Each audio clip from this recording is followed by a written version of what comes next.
Welcome to the Unheard Cries of a Mother, the podcast, where we dive into the raw, unfiltered stories of motherhood, the joys, the struggles, and the sacrifices, not to mention the triumphs. Here, we amplify the voices that too often go unheard, shining a light on the incredible strength, resilience, and love of mothers around the world.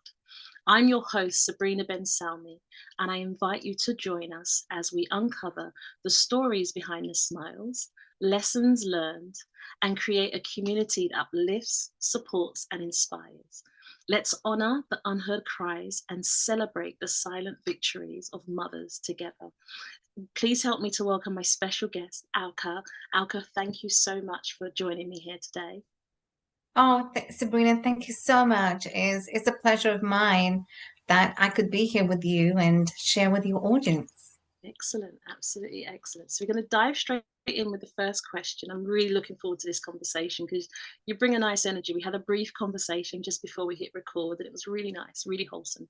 So my first question to you is, can you share a pivotal moment in your motherhood journey that shaped who you are today?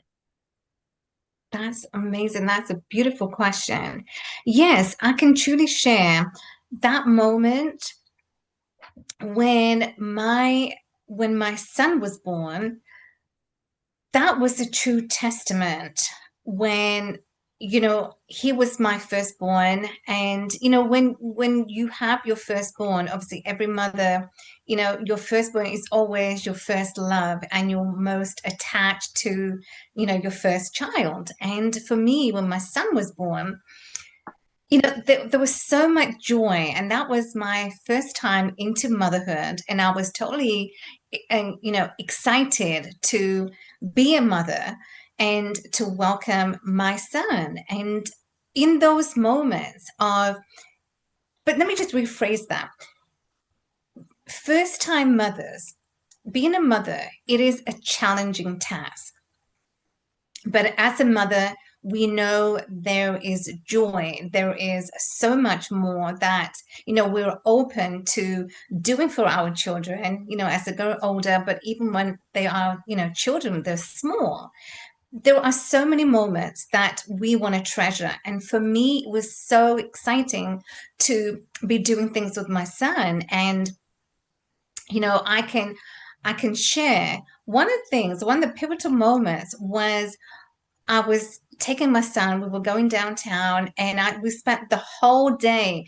And as I reflect upon, I mean, it was many years ago now, but as you ask me this question, the memories are just coming by, because that moment was the highlight that, as a mother, I am so grateful. I'm so grateful to spend this time with my son. And my son, I would say he was 6 months. But that moment, that was my defining moment, that as a mother, I am so grateful. Because to be a mother, to all the mothers out there, we congratulate you, me and Sabrina, because becoming a mother is not easy. And, everything that we go through, Sabrina, yeah, you can attest to that. You've got 5 amazing children, and how you do it, Sabrina, you are such an inspiration. I want to throw it back to you, because you are Your such space, Alka. an I'm going to say that. I appreciate it, but this is your space today. Absolutely all about you, Queen. but you are. So, but anyway, thank you so much. But that was my moment, that, to becoming a mother, to spending this time. And we've done so many things together. So as my son, as he grew older, he has been such a strength to me. And he would always, share things and say, Mom, we would always feedback. He would always be my guidance, to even guide me in what I wanted to get into. So I would just say the pivotal moments, you need to enjoy. You need to treasure those moments when they are young, even when they grow older. Every moment, every milestone in your children's lives is a very special one. Do you know, there's just this energy of Zen. I love the way you were speaking, and as you were speaking, you said the memories started flooding in, and as you They said, did. like your energy, like you were just remembering it, and just smile alone spoke so much. And as a mother, and I'm sure other mothers, we can resonate with those memories, Mhm. and they grow up so quickly. They really do. They I, do, I yes. love the core message in that you talked about just enjoying the presence, just being there, but also how our children are always like our biggest cheerleaders. They share things with us, they encourage us, they get us to go and do the things we're scared of. And sometimes Right. it's like, who's raising who here? It's a two-way street. So just as you were speaking and sharing that, like I could just resonate with the memories, and I'm sure mothers can connect. And I love how you described it. Like the first one really is the entry point of motherhood. It's everything is trial and error, Yes. and Mhm. we have to learn that child, set aside from how we may presume how we're going to parent.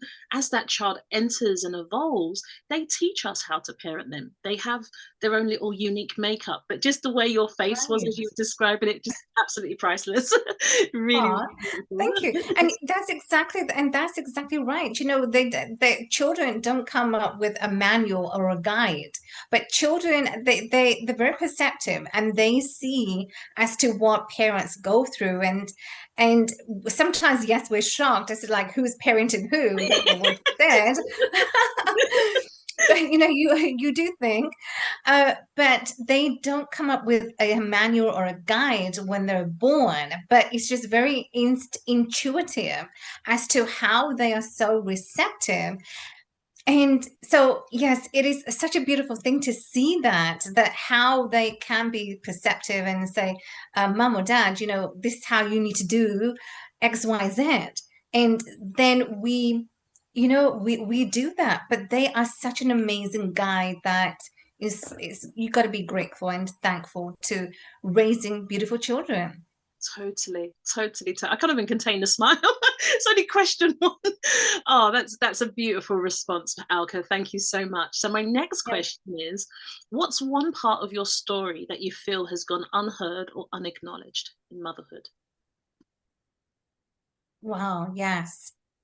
I mean, there have been so many pivotal moments, in my journey. I would say motherhood was one, but also another pivotal moment was in my marriage, like after my divorce. I mean, my life in general, there have been so many highlights, so many moments, so many moments that I have gone through. But what I can share, let's talk about motherhood, because there are many different phases of my in that question, because there are so many. Let's talk about motherhood, and I would say the pivotal moment was raising my two kids, and the strength that they have given to me. I have a son and a daughter. The strength that they gave to me, the strength when my daughter, she was only 3 years old, and I could see in my daughter's eyes. We were going on a trip somewhere, and the father was going to come pick them up, but we were going on a trip, and I remember tying my daughter's shoelace, and she looked at me. She looked at me with that very beautiful, beautiful. My daughter, she's beautiful. I mean, as a mother, I will say that, and yes, she is. But she looked at me very, very innocently. And I thought, wow, you know what? Children are very angelic. They are the catalyst to everything that parents go through, especially mothers, what mothers go through. They are the catalyst. And so my daughter, at that moment in time, she was very, very precious. She's always been a very precious little girl. And she was only 3. And so let's talk about now after my divorce. Now, divorce was another stepping stone, was another milestone in my life. divorce, even though divorced, but you're not broken. And I want everyone to know that you are going through adversities, any adversities that you go through. A traumatic life incident of a divorce shatters everything. But I want you to know you're divorced. I'm saying divorce not is with a D, but not just a divorce. You're divorced, but you're not broken. And that is what I want you to do. That is a pivotal key question. You're not broken. So I don't want you to play that victim mode. And I never did. So when you asked me that question, what was that pivotal moment? That pivotal moment was that I had the strength, I had the courage, I was resilient, I was determined, and I was going to do whatever it took for my children to provide food and shelter. I was working 3 jobs. Even though my kids were young, I was working 3 jobs. Why? Because when you have children, you are responsible, and it's not for you, it's for your children. Because everything that a mother does is for her children. And now through I'm divorced, I'm separated, I was doing everything for my kids, working 3 jobs, coming home late. And this is the strength. This is a testament of you as mothers as to what you need to do and what is required of you. Because what is required of you, you are the testament that your children are going to look up to. Your children are going to say, Mother, I am proud of you for everything that you have done, everything that you have achieved, all those hardships that you have gone through. We commend you. And my son, because my daughter was young, my son was that catalyst. He was the one to always say, Mom, I support you. I am there with you.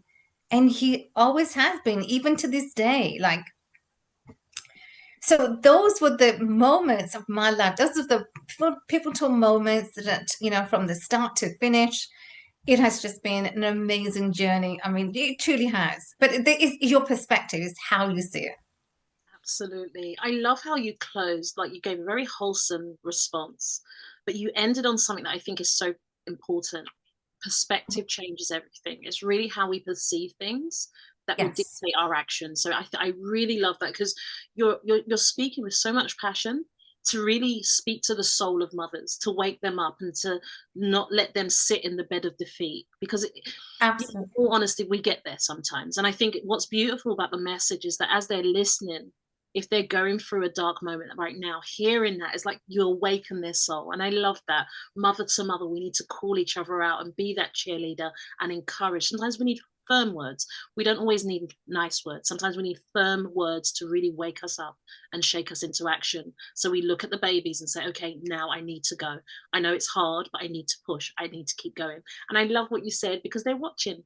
And then they say, Mum, I'm proud of you. I saw what you went through. And, Right. you speak with your face, Alka. You just lit up as you was sharing that with us. So thank you so much. Thank you so, so much. No, you're welcome. But it is, that is, I'm just going to tag on that because Yeah. that is so important. Women, I want to be that accountability partner that you want to have, that sounding board, because I'm going to be there to tell you, you're not a victim. You're divorced, as I said, but you're not broken. You're not broken inside. You're not willowing. You're not a victim saying, oh my gosh, what do I do now? You have so much you can do. You have so much you can offer to this world, but you only have to pick yourself up, dust it off, whatever that may be, whatever that may look like, you got to do it because I am counting on you. Sabrina's counting on you. We are counting on you to be that woman of strength and to own your life on your terms. And why not? Because you Yeah. should. As you Because were you sharing, can. exactly, because you can. What I do love, it felt very much big sister talk. The big sister, sometimes we can relate to that as a mother. We sometimes, if you don't have a big sister, you kind of think, I wish I had big sister just say, get Right, up, put your right, makeup on, put your lipstick on, let's go. Like, let's just keep pushing. right. And that's Yes. really beautiful. Some loving messages there. Alka, was there a time when you felt that some of your motherhood journey went unseen and unacknowledged? Like, do you feel that there was a silent part that people didn't get to see? I would say the silent part was there were some things that I was not able to do. Um, and when I say I was not able to do, because then, my husband was doing most of the things and I didn't get to do it, only because, it was just felt perhaps that, he didn't want me to do it. And I just kind of felt that I too want to be involved in that role. So I think to be seen as to what you do, you don't need that validation. You don't need that validation from anyone, whether you're a mother, the first time mother, whether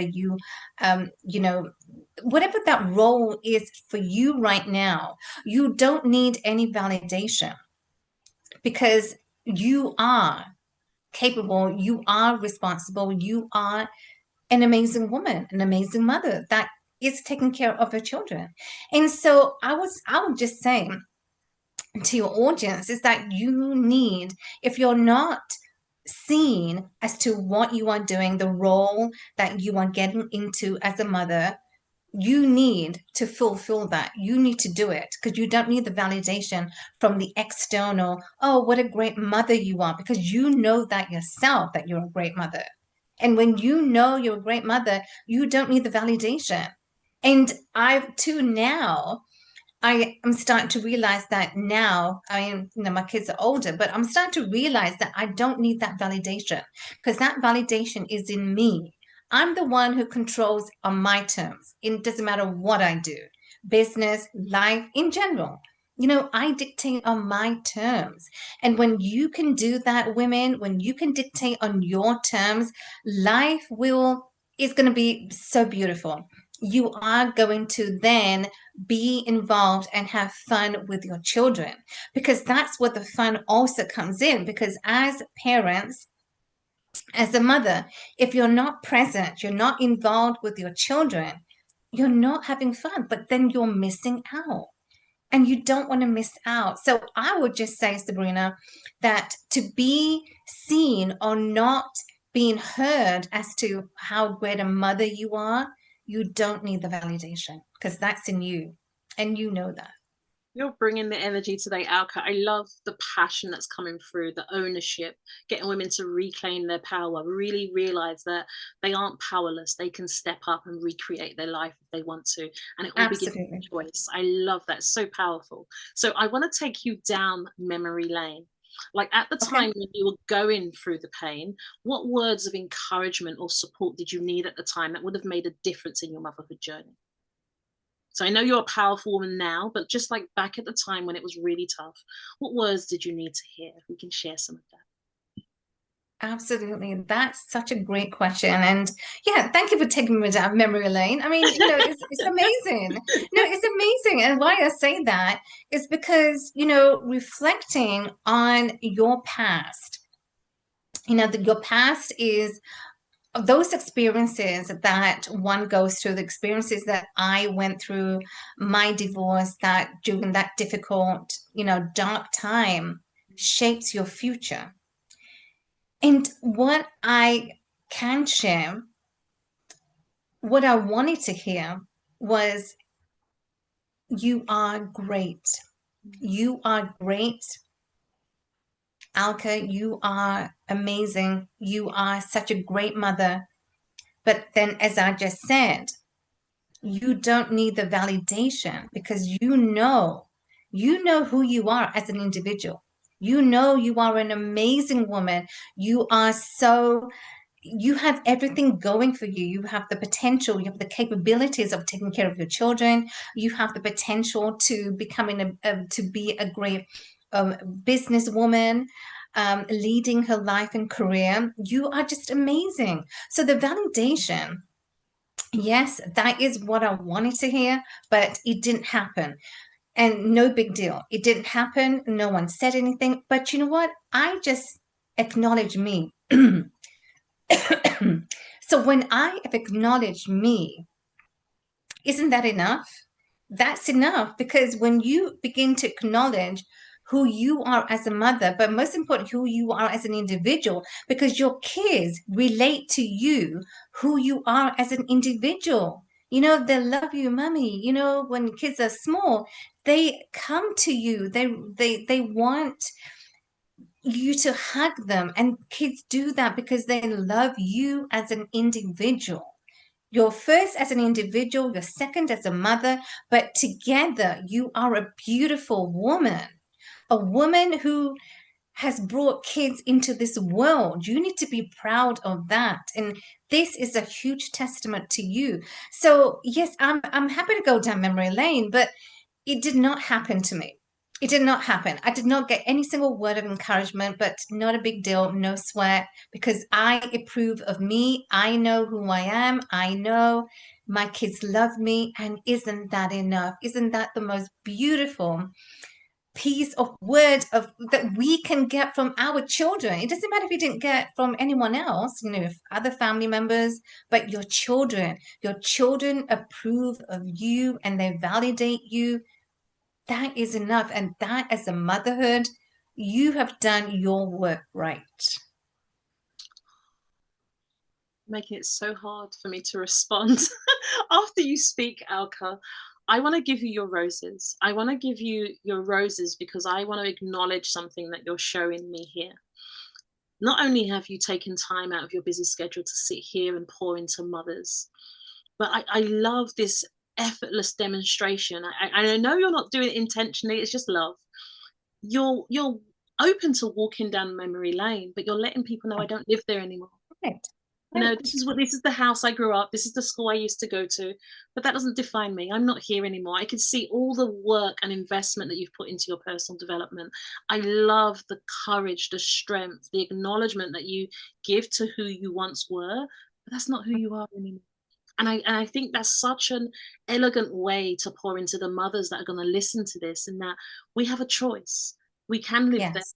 and we can continue to allow that to hold us down like an anchor, or we can use it Hmm. as a reference point, something that we use as a foundation to leap from. And I just loved the way you perceive, you know, you talked about perception in your previous responses, but how you perceive your past, you choose to make it an empowering labor, not something that just holds you there and just defines you, because that's not who you are anymore. Thank you so much. No, absolutely. No. And you know what? Because when you live in the past, it's like an anchor, you know, it's very heavy. And you never want to, well, first of all, when people come up to me and they always, like, I've been sharing my story and people come up to me and they say, well, how did you even get this strength? And I tell them, I said, the strength, you've always had the strength. Every one of us on this call has the strength, and every one of us is has the potential. So never miss out, and never say to yourself, oh, but I can't be successful, or all this affirmation, all the limiting beliefs that one goes through. And so I just share to people when they say to me, how did you even come out this divorce? You went through a very difficult time. How was that? How did you even do it? And that's the question I get asked all the time. How did I do it? And yes, I mean, it's never easy. As I said in the beginning, life was not easy. When life was not a bed of roses, life was challenging and difficult and hard. But it's number one, Serena, as you just said, you have choices. Do you want to live in the past? Do you want to be a victim? Do you want to just wallow and cry and be inside that cocoon that is protected? And it's in my book, From Cocoon to CEO, living the life of your dreams. Or do you want to be in that cocoon? Because when you're in that cocoon, you're protected, you're sheltered, and you never see the external, what a beautiful world it is. But it can only be a beautiful world if you decide to see it that way. Don't know in a negative that you're a victim, that, oh, you can't be successful, you can't do anything, you can't be a great mother. You can. You owe it to yourself to be amazing. So we have choices. And this is what I tell them, that my strength I've always had, and I just had to do it I because love. there's no other way. You've got to do it. Thank you so much for that, Alka. And what I really love is that you didn't just inspire and motivate it, people or mothers in particular. You broke it down. Sometimes, because I work with mothers, often the message is given in a way that mothers sometimes feel broken, but you're giving it in a very powerful tone. You're giving it in a tone that can empower them. And it reminded me of a conversation I had with Lachey, that sometimes people are spoken at and told, oh, these challenges, they're here to make you thrive. But what I love, the distinction you gave, is the decision, the perception. And that's the difference. We all know that people are suffering in the world. And if the suffering was what liberated us, the whole world would be liberated, right? We can at least agree on that. We have enough problems. But the reality is at the moment of our darkest time, what decisions do we make and how do we choose to perceive it? And that's what I'm very grateful for. Like, very ingenious the way you broke that down, Alka. Thank you so much. Thank you very much for that. No, well, and just I'm just going to tag on that. When you make decisions, you are not just surviving, you are thriving, because when you make decisions, you are now powerful. You have the ability, this is where reinvention comes, and this is what I talk about, and that I will be doing, is to rebuild your identity, reinvent you in your next chapter, so that you can make those pivotal decisions, because you have the strength to do that. Right? So you're not just surviving at that moment, you are now thriving into your next chapter. Right? So this is how you become very powerful. This is how you become successful, because now you have gone out of living in that victim mode. Because in your victim mode, you were just surviving, you were just going by, and you were just like, well, let's see how my day just goes. But when you're thriving and you look at it that way, you flip the switch, and now you're thriving, you're making decisions. You say, no, I own my life. The next chapter of my life is going to be a better version of me. It's who I am as a mother, who I am as my partner that I will get. Who are you? Your identity is now lifted. And isn't that beautiful? Oh, so beautiful. So absolutely beautiful the way you've put this. Like, that is such a powerful message of conviction for our mothers to listen to. So thank you. The next But I mean, question. it's true. I mean, you are a beautiful woman, and why not just own that space and own it on your terms? Yes. There's something I want to recap what you said. I love what you're saying. Don't doubt your ability to do it.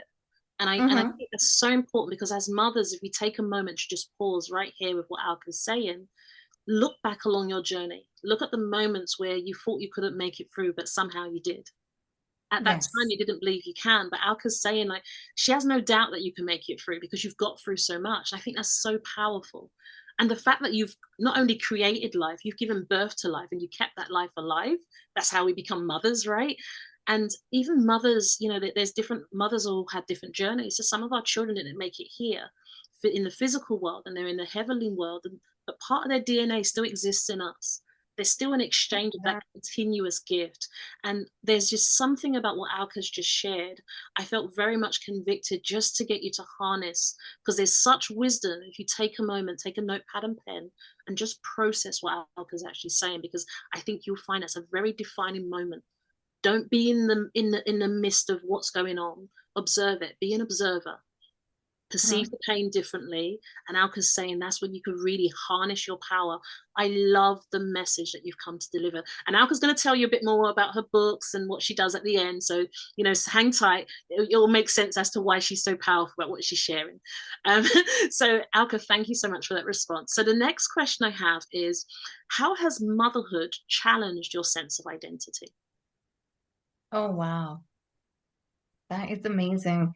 Yeah, as a first-time mother, all first-time mothers, we don't come with a manual or a guide. And for me, it was, I had to learn. And for all of us, it's just a natural instinct that we just have, that we are, how we're going to take care of children, how we're going to take care of the baby, and it just comes. So I had to learn. It was a process, and if you get help, that's great. But if you don't, you just learn as you go along, and it doesn't matter if you fail, but as long as you just keep going, and because at the end of the day, who you are as a mother. That you're capable, looking after your child. You're capable. So what can go wrong? So yes, it doesn't come, you don't have a manual or a guide to say, this is what motherhood, this is what you need to do, but you just do it. It's just trial and error, and you just do it. So you make the best of as your motherhood.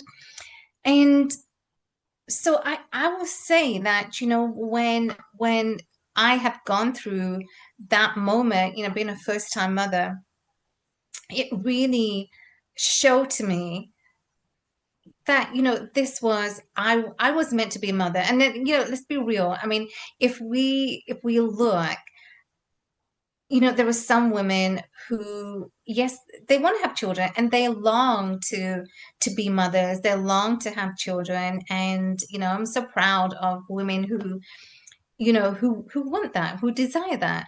And so when and so as a first time mother, I was so excited that I was going to do everything. I was going to pour love into my children, and just really enjoy that time. And I said also in the beginning that when you've got to be present, you've got to be present every milestone that your children go through, from when they're young to when they grow. Like we said in the beginning, they grow so fast. But if you're not taking the time and enjoying every milestone, you're missing out. You're missing out of life. And there are some people that just don't want to, but we can't control everyone. But when you are present in your children's lives, just please enjoy, because those moments will never come back. And as I said, when my son, when he was 6 months, I would just put him in a snuggly, and we would just travel downtown. We would spend the whole day. And that moment, as I reflect as to what a beautiful time that was, that time will never come back. But the memories that you have as a mother, it will last a lifetime. So enjoy that moment. So as a first time mother, Sabrina, I was so ecstatic. I was so excited when my son was born and then my daughter was born. I enjoyed those moments. And today they give me that love back because I poured into them. So when you pour into your children when they are young, you know, be that unconditional, give that unconditional love to your children and to everyone. Be that woman that no matter, you are giving love. And when you give love, you will definitely get the love back, the love and the respect. And so when you can do that for your children, to pour love into them when they are young, children are receptive, children are perceptive. What are you doing? How are you taking care of them? They are seeing everything. We may not realize at that time. And when they grow older, that's when the fruits of your labor definitely start to show. So, yeah. I love that. I love how you closed. That's when the fruits of your labor definitely start to show. Absolutely beautiful. And be present. I love those key messages. You've shared so much. Mhm. But I love the ecstatic nature of when they were born, and just spending time in town with the babies. Oh, yeah. Oh my gosh, yes. You're just bringing up all those memories. So this is very challenging for me now. This is beautiful, absolutely beautiful. So No, it's lovely. I mean, I love sharing those moments because I can see. it just highlights everything that I had gone through, what the experiences. So thank you Absolutely. for asking those questions. Thank you for openly responding to that. So, my next question is, When have you felt a time in your motherhood where you felt a bit unseen and unsupported? It doesn't necessarily be at home. It might be just in society, support clubs for mum, medically or anything like that, just in a broad sense or whatever feels right. Yeah, I did. I mean, there were times. I mean, I wasn't even acknowledged from the external world. Didn't really acknowledge me. Didn't really, validate as to the role that I was playing. And even just in a mother, but even as an individual, wasn't really acknowledged, wasn't really like, oh, you're great, and all those, validations that, yes, if I received, would have been great, but no, I didn't, unfortunately. And but that doesn't matter. Life still goes on. And even though, you're not seen or you're not heard, it doesn't mean that you can't survive. And that is what I'm saying. And that is what I want everyone to know, that in those moments when you're not seen and you're not heard, you want to raise, you want to express as to how you're feeling, that you don't like something. Why isn't it that you're not validated? Why is it that you're not acknowledged? But when that doesn't even happen, I just want you to know life will still go on. And what are you doing at that moment? Are you just going to crumble and die and be in that cocoon? The analogy I always like to say, are you going to be in that cocoon? Just go in that cocoon because you don't want to accept or see what is not happening to you. Because it's not happening to you, and it didn't happen to me. To answer the long question, Sabrina, um, yeah, I never gave up. I knew who I was as an individual. I never gave up because if you never give up, you're never going to give in. And when you never give in, then you own the strength and you own the life on your terms. You are so mighty and powerful. Like you are speaking to mums with such conviction, clarity, determination. And if giving up is not an option, you're just going to keep trying. Like I love the messaging around here. I love how you're sharing your journey, but effortlessly making it a teachable moment. You're just saying, okay, this is it. Mhm. Don't stay there. I don't want to take you that way. I want to keep you here. So thank you so much. Thank you so much for that. So the next question I have is, what has been the most rewarding aspect of motherhood? Oh, wow. The rewarding aspect, my two kids have been such pride and joy since the moment they were born.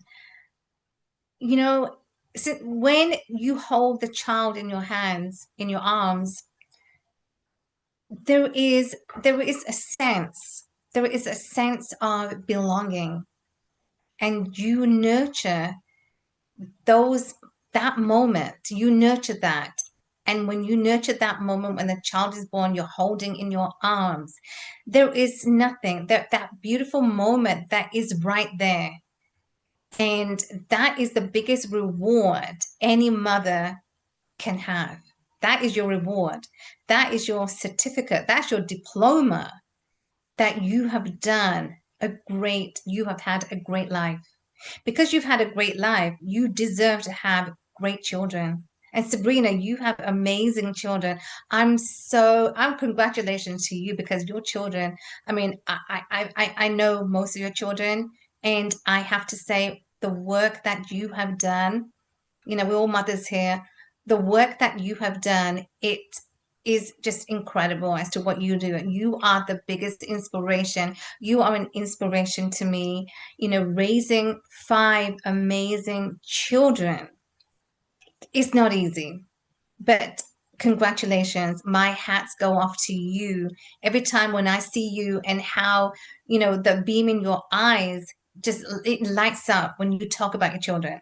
And the reason why you talk about your children is because of who you are as an individual.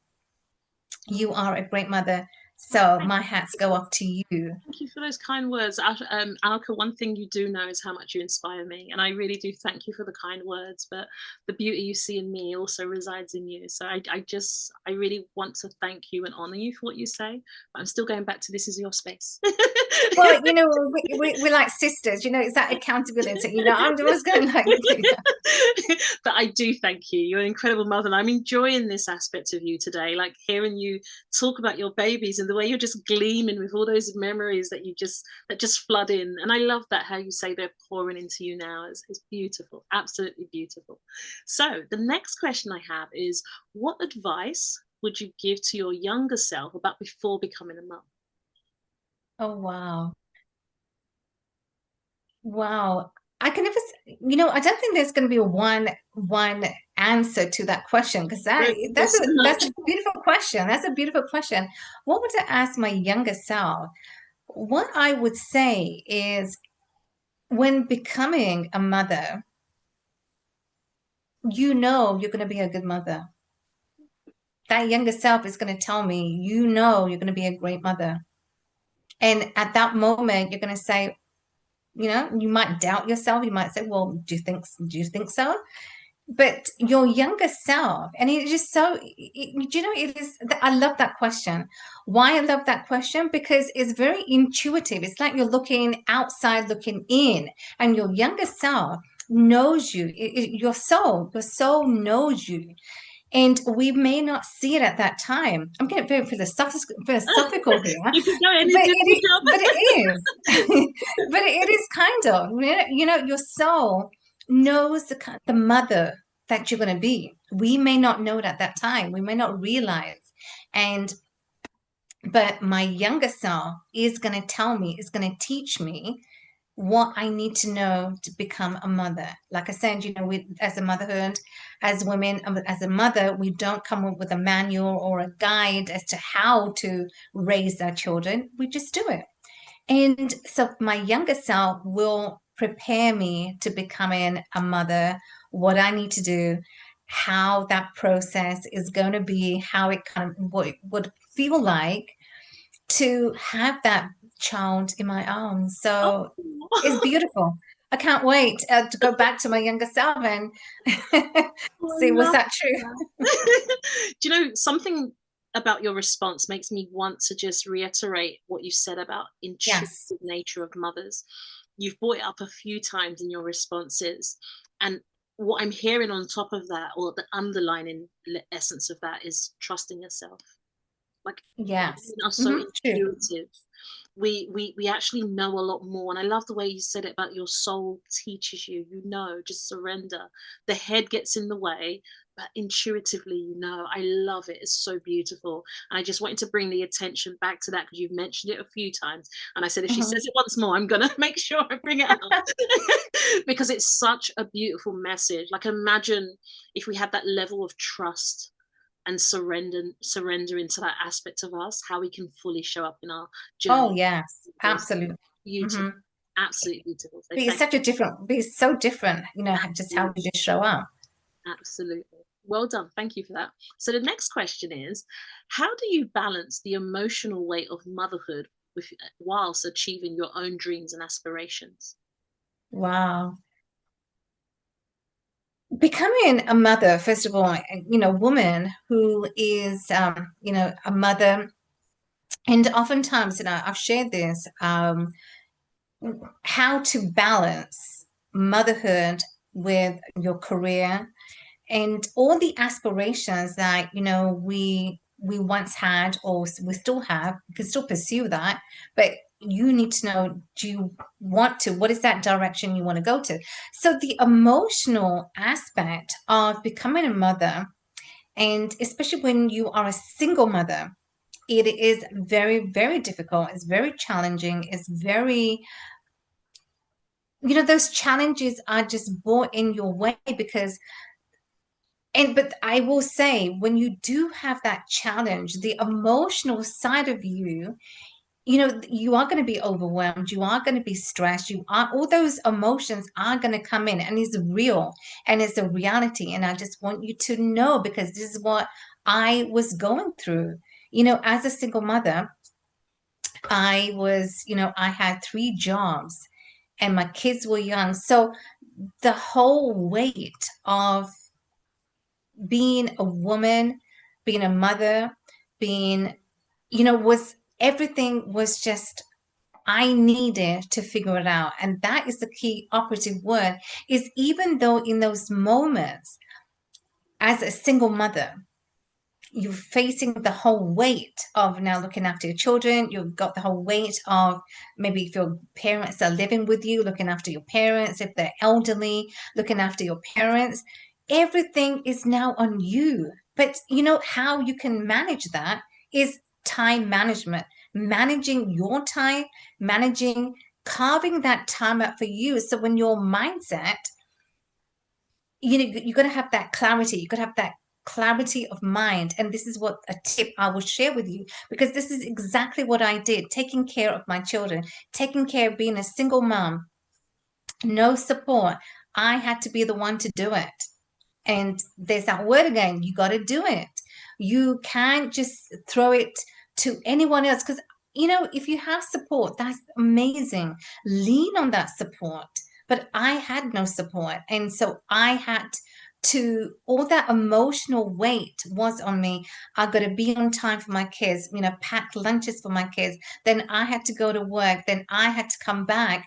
I came home late with 3 jobs, but that was not an easy task. And I said that in the beginning. Life is never easy. Life is never going to be linear, but life is all about, it's the testing ground. How strong are you mentally to take care of everything? And it's like a box. You got a box for your kids and you got a box for your parents, if they're elderly parents. So you are managing everything, but how you can manage the weight of everything is just managing yourself. Managing yourself first will be easy to managing everything else that's going around you.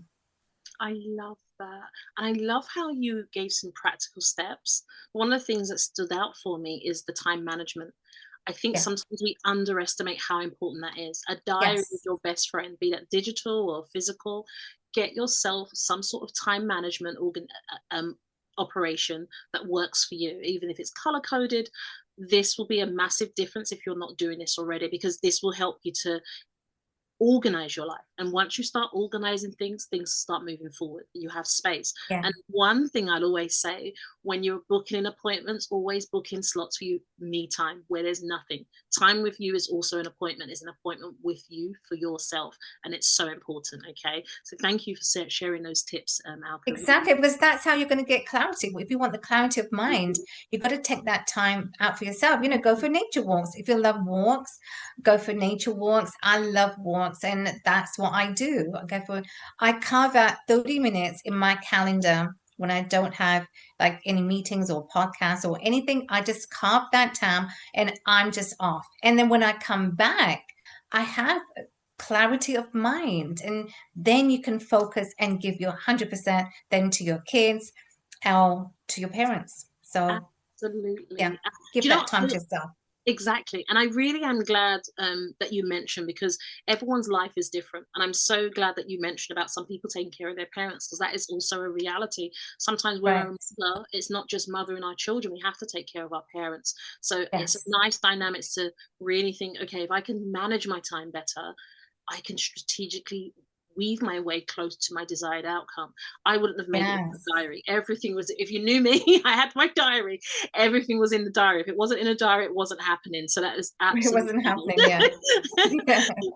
So the next question I have, Alka, is can you share a lesson that you've learned from your own mother or a mother figure that's shaped how you parent? Wow. Yeah, you got to be a listener.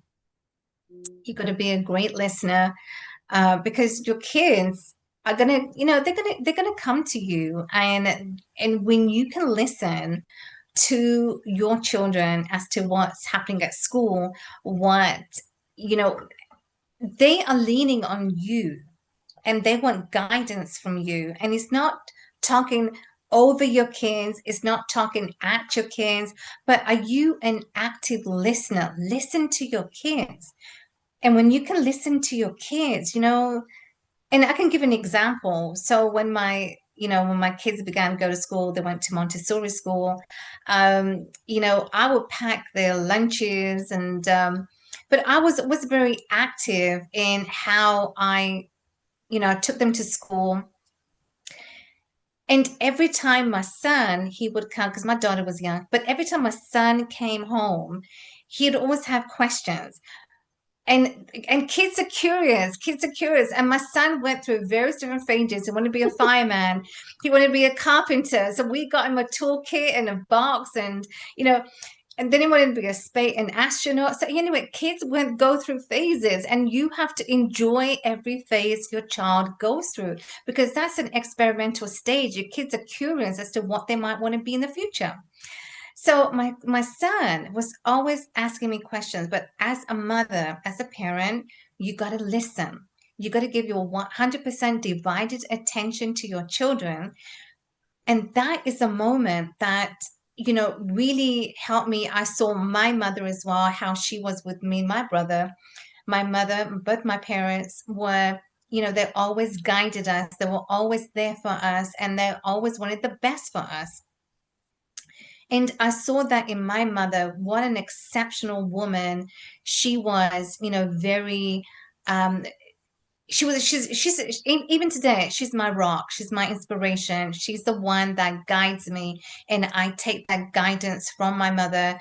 She's 85, but she's a beautiful soul, and I just love her. She's my rock, and I want to be that rock for my kids. And I'm sure, Sabrina, you are a rock and an inspiration to your kids. So it's beautiful. So if we can give that divided attention to our children, that's the love that we want, and we're going to get back Oh, I love that. because we're present. Yeah. Yes, absolutely. I just want to echo what you said to your beautiful mother, to pause and just give her flowers. I think that was beautiful, absolutely beautiful. But I also love the teaching about the being present, because we are busy. We do have jobs and 101 things to do, but it's so important just to practice that pause.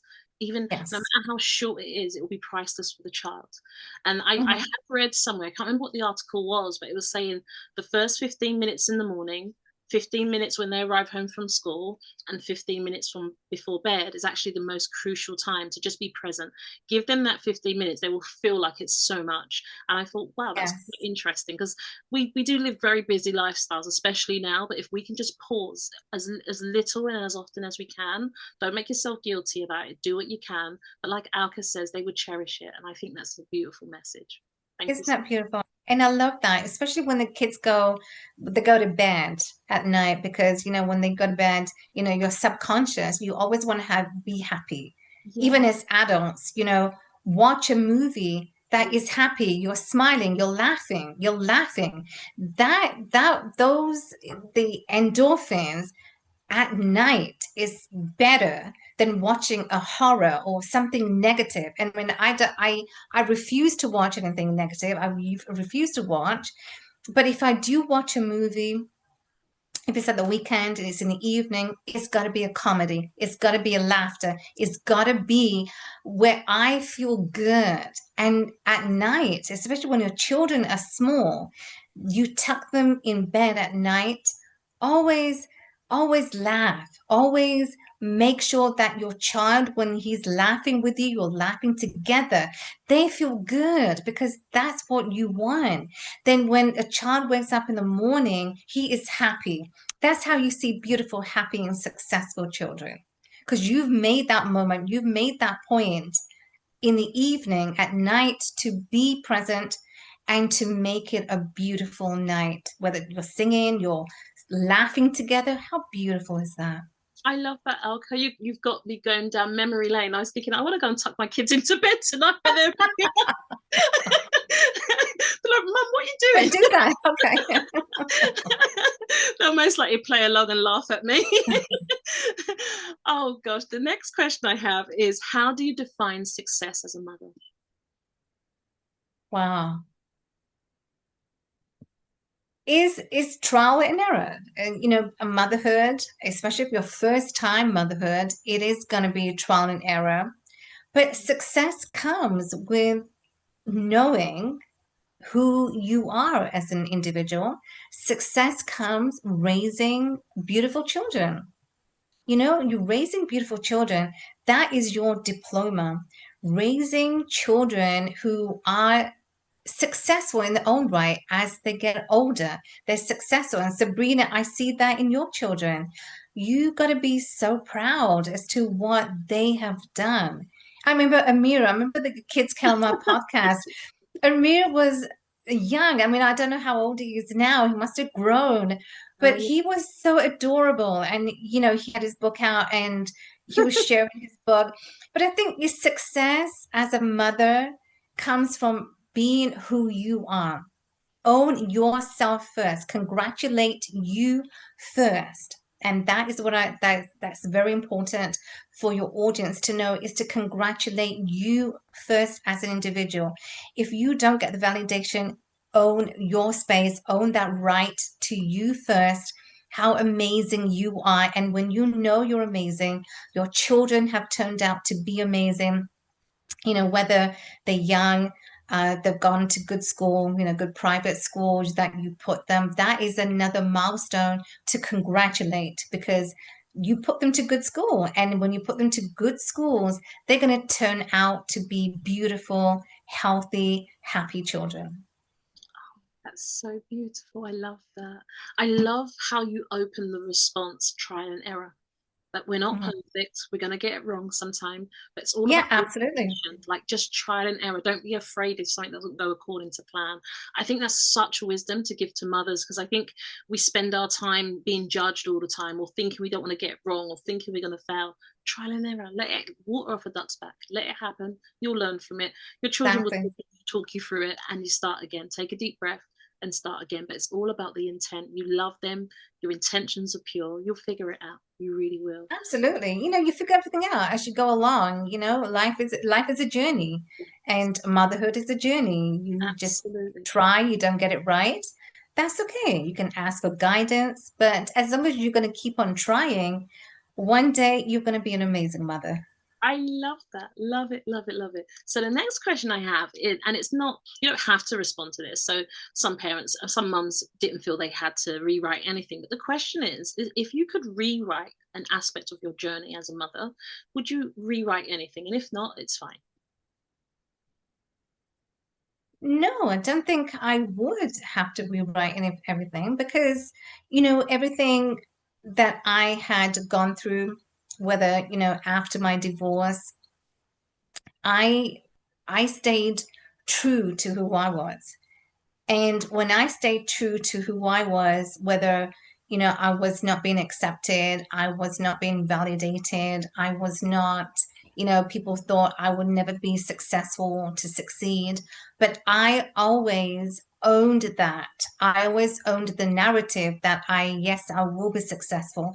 I always owned the fact that I am a woman who believes in herself, whether the external does not believe in you, but never lose sight and the hope that you are enough.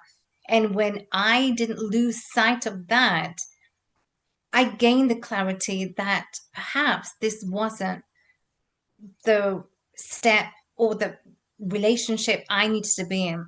So give yourself, reflect on what happens, and then you know as to what that's going to look like. So I stay true to myself. And when I stay true, you know, that's when things begin to change, is knowing who you are at that moment. I love that response. The authenticity of to it ourselves, being honest with ourselves, being true to ourselves. Such a Mhm. beautiful response. Thank you for that, Alka. And you've mentioned that a few times. Owning ourselves, you know, knowing our truth. Our truth will set us free. Doing your best. And what I really want to echo to you, Mum, listening to this, take notes.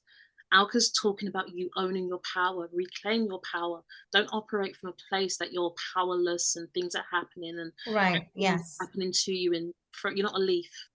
Alka's saying to root yourself, be like an oak tree, be fully rooted, and just own the power that's inside of it. I think that it's such a powerful message. I hope I'm reading it right, but the answers you're giving, for No, that me, is so true. it's so Yes. powerful. I really love that, because sometimes there's so many parts of us as women. We're everything to everyone, and you're just saying, like, hone it in, retain your power, and just be very intentional about how you show up, where you're headed, and never doubt your power. It's such a powerful. Exactly. That is so true. No, you read it right.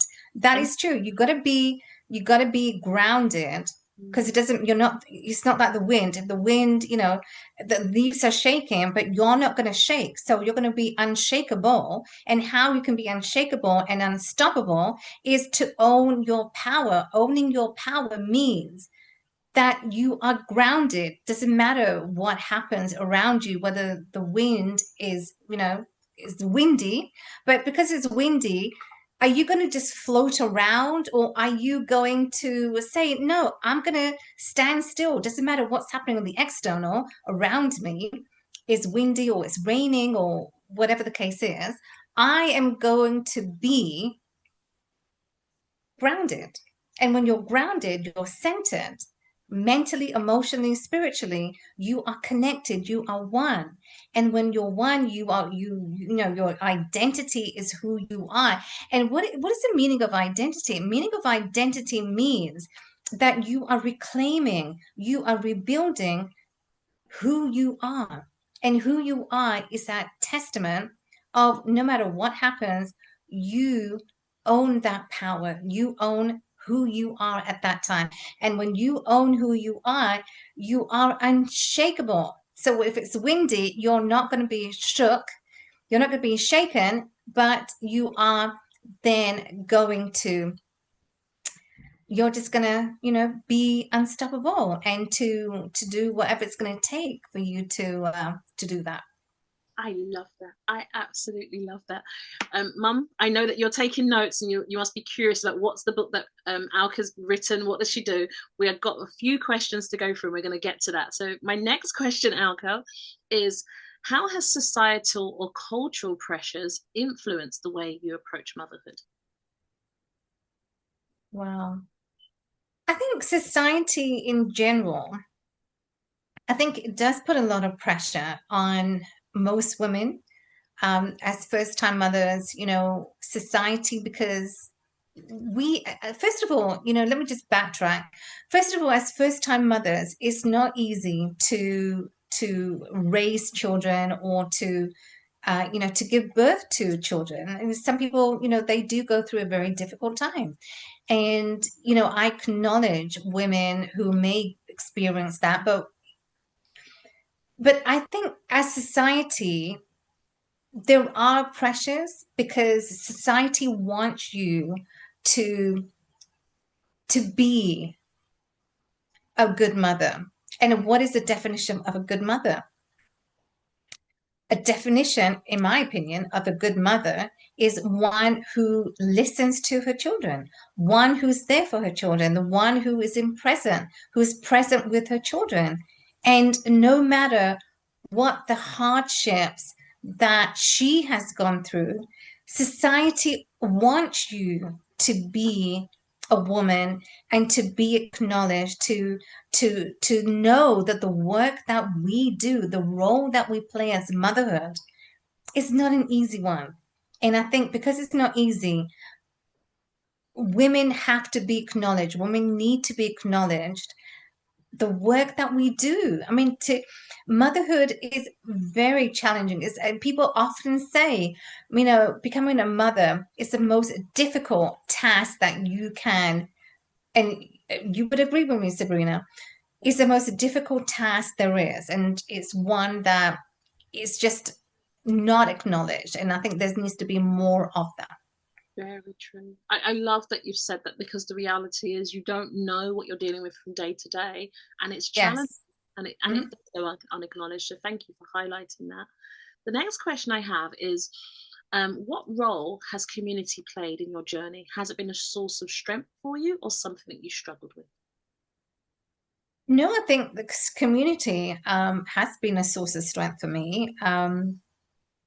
Family if you're fortunate to have family around you, and so after my divorce, yes, I had the community, I had family, I had friends who supported me. And, so if you're fortunate to, doesn't matter what the adversities that you may go through, or any challenges in motherhood, if you're fortunate to have the support of family, friends, community as a whole to come to your aid anytime if you needed help, they were there for you. They were there to listen to you. They were there anytime that, anything that you just wanted to express, they were there. So to have a community of people around you, having that support, and I often feel, Sabrina, that especially when you're going through a divorce, which is a very difficult, emotional, challenging, difficult time for most women, is to having a support of the community, is to have a support, because to have a good friend that you can talk to and just express. That friend is going to take you out and you're going to feel good. And when you feel good, doesn't life feel good in general, even if you're not going through a divorce? But if you go out with a friend, a girlfriend, you're just talking out, you're talking about your day, you're just talking in general, you feel good. So imagine if you're going through a difficult time of a divorce, why it's important to have good friends. Friends are there, but who is that good one? Who can you trust? Who can you confide in if you need to talk about your children? What have they experiences? What have they gone through that they can also start to share with you? And, sharing with one another is the most beneficial. Take that to your advantage. So find a good friend. There are friendships, you may have acquaintances, but a good friend, that was that one friend that you can rely on, that has gone through with you through those rough times in your life, because they don't have to be with you in those good times, but that good friend, that one friend is there with you for the bad times. So find that support system, nourish that as much as possible. I'm so glad that you've said that, because I think sisterhood in the motherhood journey is so needed. And I So love needed. how you made a distinction around just having acquaintances and having friends, but having a good friend. And I think the context changes everything. I know that as mothers listening to this, you'll understand exactly where Alka's going with this, because there is a distinction. Sometimes we're surrounded by people in a room, but you feel so lonely because you just can't express aspects of you. So Alka's just saying, reach out, extend yourself to find that one good friend. You might have two, three. It's not about the quantity, it's about the quality. But just Quality, find yeah. some people that you can actually talk to and express. And I love what you said, just going out for a meal and having an So exchange of good. your Yeah. lives. It is so refreshing. You've had your therapy, you go home and you're feeling 10 times You're lighter. good. Exactly. So thanks for that, Alka. Oh, that's so beautiful. And it's nice. And funny enough, as you were saying that, I can relate to the fact that I've known you for many years and we exchange messages in the background. I'm sometimes orphan. I will put my hand up publicly, and Alka will always check in and say, oh, how are you? How are you doing? How are the kids? And sometimes I put a note down. I'm like, I'm going to check in on Alka this time because she's always checking on me. But I think it's so important. I think it's so important to have people that care about you from different walks of life just to check in, because we know the journey of motherhood. Yes, So thank you, exactly. Alka. Even as motherhood, but even like as entrepreneurs, it can be Absolutely. lonely at the top. People do say it's lonely at the top. And so motherhood is no different. Reach out. Just, you don't have to be, don't expect the other people to reach out to you, family or friends. Don't expect the other people. But if you want help in that area in your life, then just reach out, because you will feel good that you did that. Yes, I love that. Thank you for sharing that, Alka. My next question is how do you cope with the guilt and doubts that come with motherhood? Oh, yes. Yeah, well, that is one that often plays a big part. The guilt. I can't really relate to this because not that I face this, but I can talk about, I can share about it with the experiences that I've known from, family friends. So I can share with that. The guilt that one of my friends, she became motherhood in a second time. and the guilt that she faced, that she shared with me. Why did I get pregnant? And I think oftentimes, I will say most women do have this, and that they are sitting at the back of their mind, that why did I go through this? And I think why they might say this, why did I get pregnant a second time, is because there's a huge responsibility. There's that responsibility of becoming a mother. You lose yourself, at that moment, and you lose the sense of not only yourself, but you lose the sense of getting back your shape, how you used to look. And then when you get pregnant, and obviously, physiology, your body changes.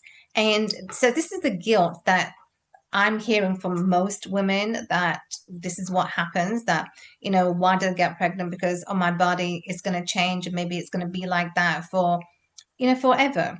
But physiology, realistically, that's the reality. Your body does change. And so that is the one, point that I can share. Not that I've gone through it personally, but that guilt and that shame of, your body being one is going to change. And then, why did you become pregnant? Mm. I'm glad that you actually went there. And I think it's so beautiful in this space for mums that the reality is I do have mums that speak to me about that. And sometimes they feel ashamed to be ashamed about that. And I'm so glad that you've actually shared it to say, actually, it happens. And it's Hmm. different for all of us. And we have different guilts and different Right. doubts that go through our mind. I'm just acknowledge it. Just acknowledge. Exactly, exactly. And I'm so glad that you've brought it to the surface so people can have those conversations and think, actually, that's Mm, how I feel. I never thought of it like that. Sometimes we say things and we can never underestimate the impact it has on others. So thank you so much for sharing that. The next question I have, exactly. the next, Sabrina, can I just tag on that? Sorry. Can yes, I just tag absolutely. on Go that? for it. This is your Just space, tag girl.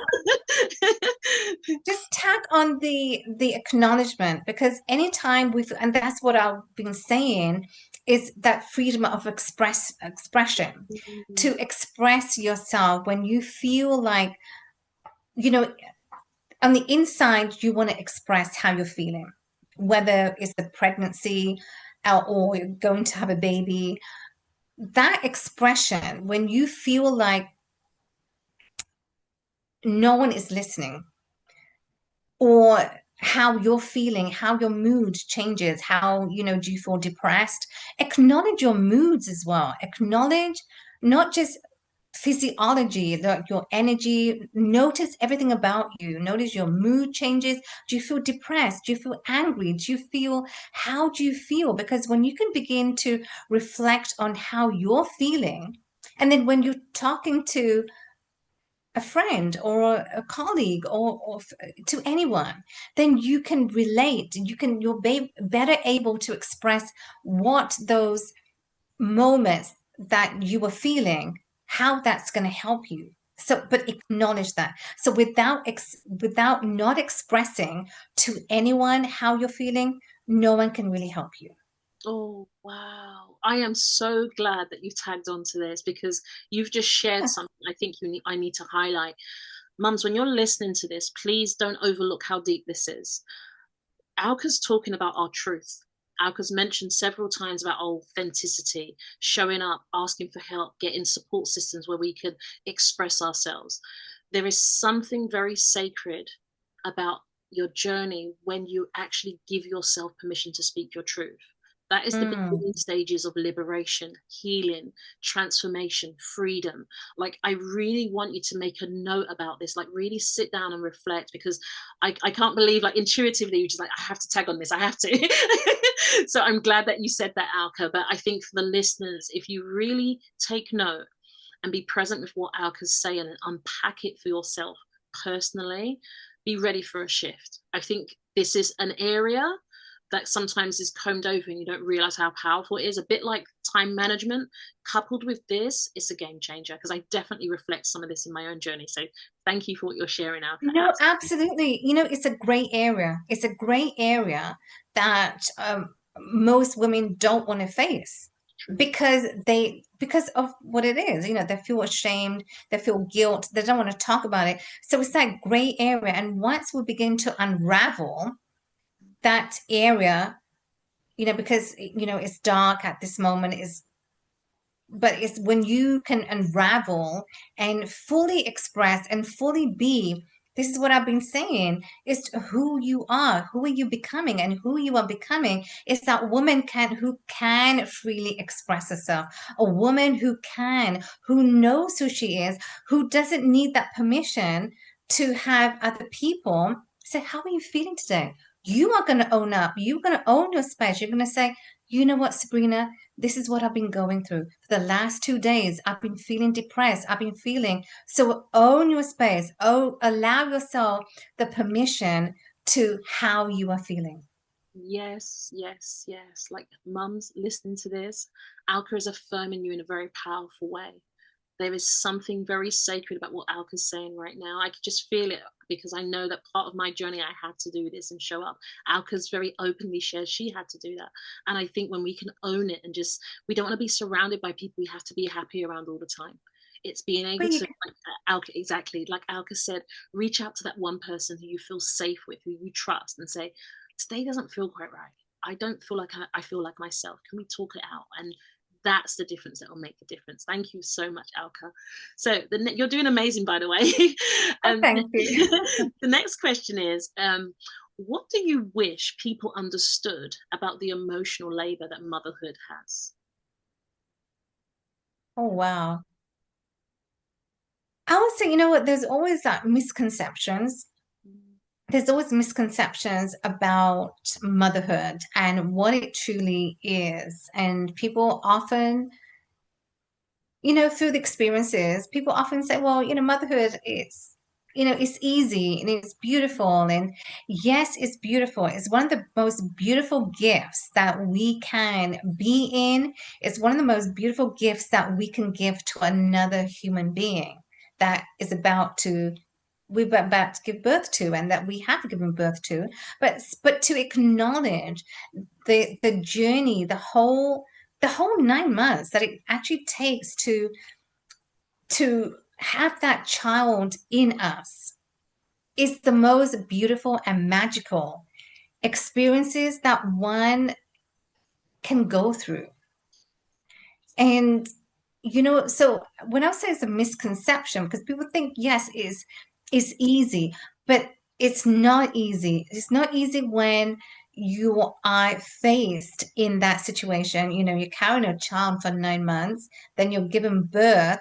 That's difficult in itself. I mean, if it's natural birth or it's cesarean, whatever method that you give birth, it's not easy. And so I often feel that, when we can get rid of the misconceptions, and these misconceptions could be from men who probably think that, it's just easy. Oh, but no, but when you put yourself in the woman's shoe, when she's, the whole pregnancy and then the whole childbirth, it is not easy, but it's one that I will point out that we have to truly acknowledge, and it's one that we need to give that permission. It's not the external, it's not about the men, it's not about anyone, but it's you as a woman, and it's about you carrying that child for that period of time. Is you as a woman giving birth to in that birthing process.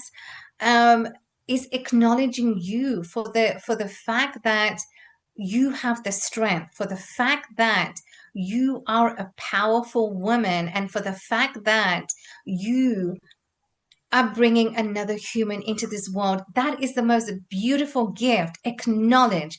I really want you to acknowledge, and I really want you, audience, your Sabrina, your audience, to know that acknowledge yourself throughout this process, because it's your time.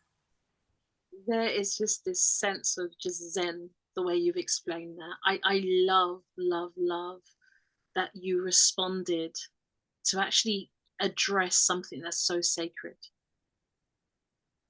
carrying creating a baby, carrying a baby, and giving birth to a baby in society is like, oh, you're a woman, it's just natural, you do those things. Yes, exactly. Alka touched on the essence that you created life. If any time you doubt yourself, like, I can't, I love the way you've just said it. You know, you've just said it so simplistically, but it's so profound in that as mothers, we doubt ourselves, but you just gave birth to nations. You just raised tomorrow's leader. You just, Yeah. like, like when you say it like that, you took 9 months to create bones, a brain, a heart, kidneys, all the organs, all the different systems. We have so many different nervous systems, reproduction systems.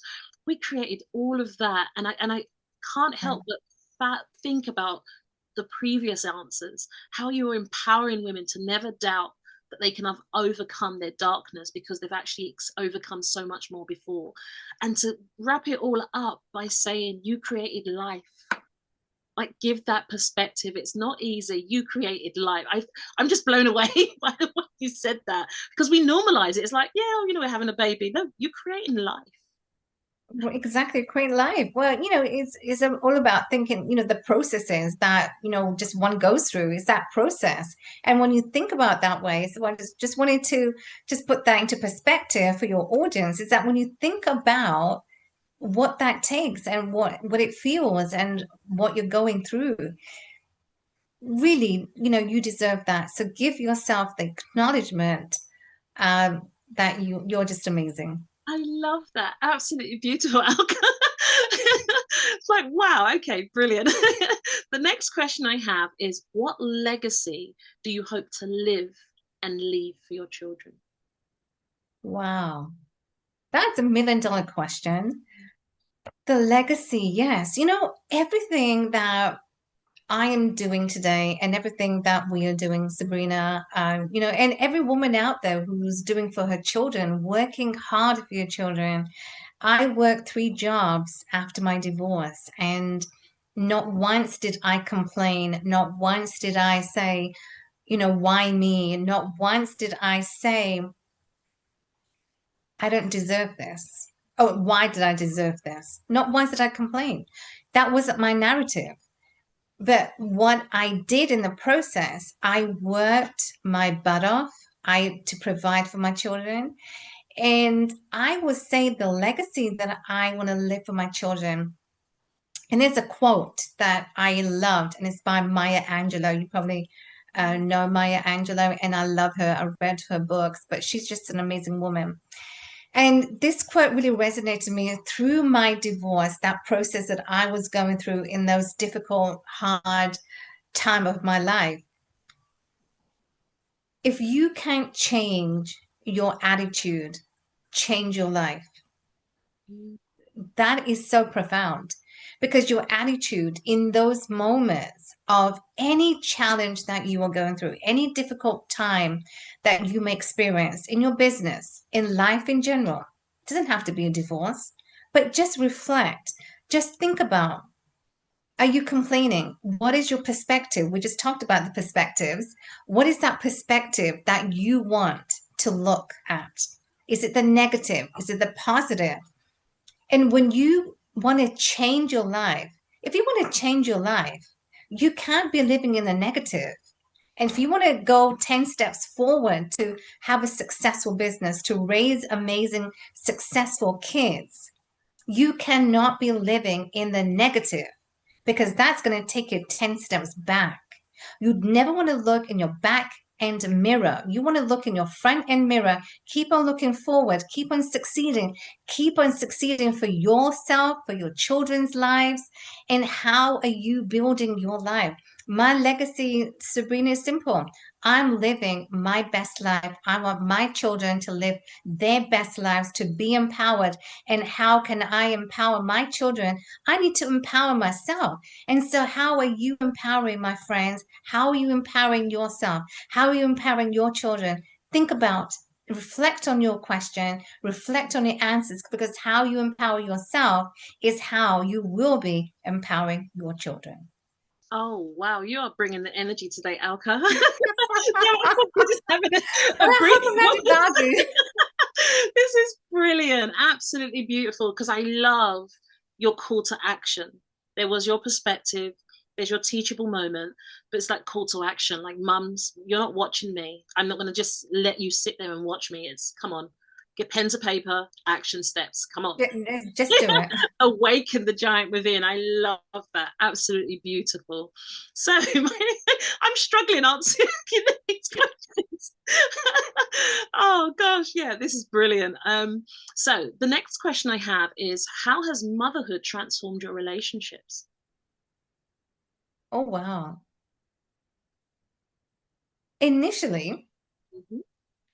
I'll go back to as a first-time mother. As a first-time mother, you may not have built those relationships. You may not, I mean, it all depends on everyone is different. But if you move, say, for example, you move into a new country or you move into a new state or a new town, you may not know anyone.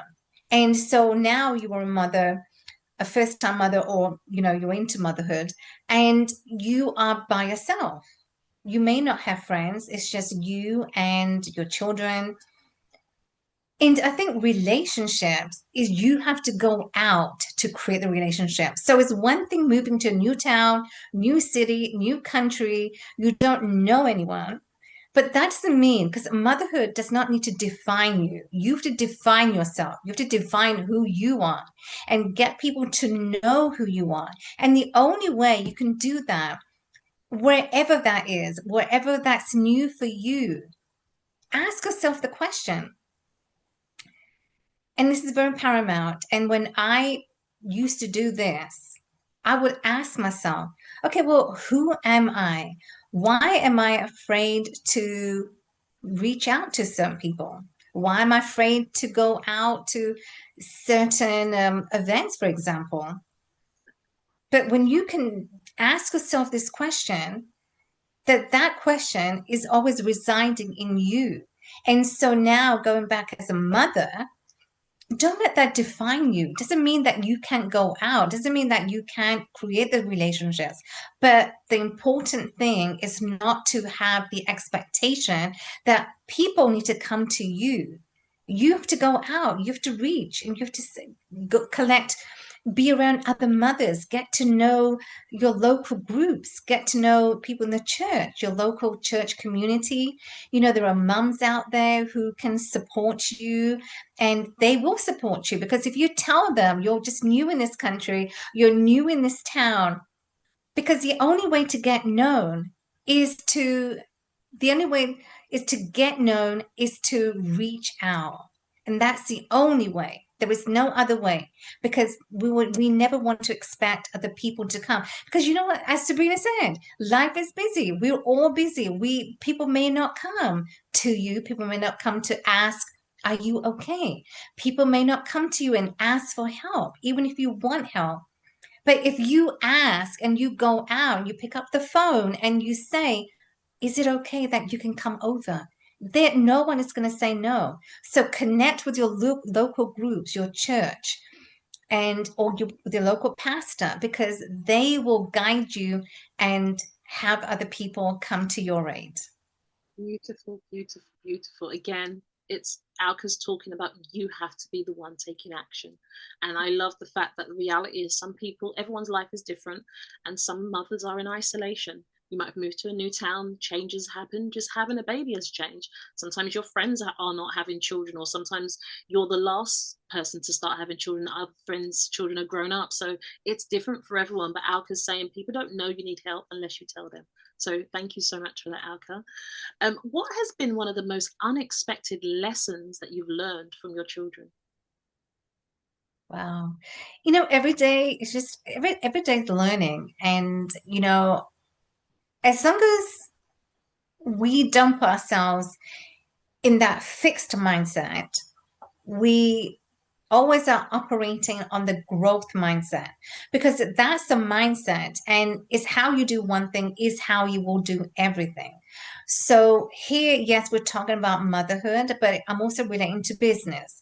That never be in that fixed mindset, have that growth mindset, that you will allow opportunities, you will allow people, you will allow relationships.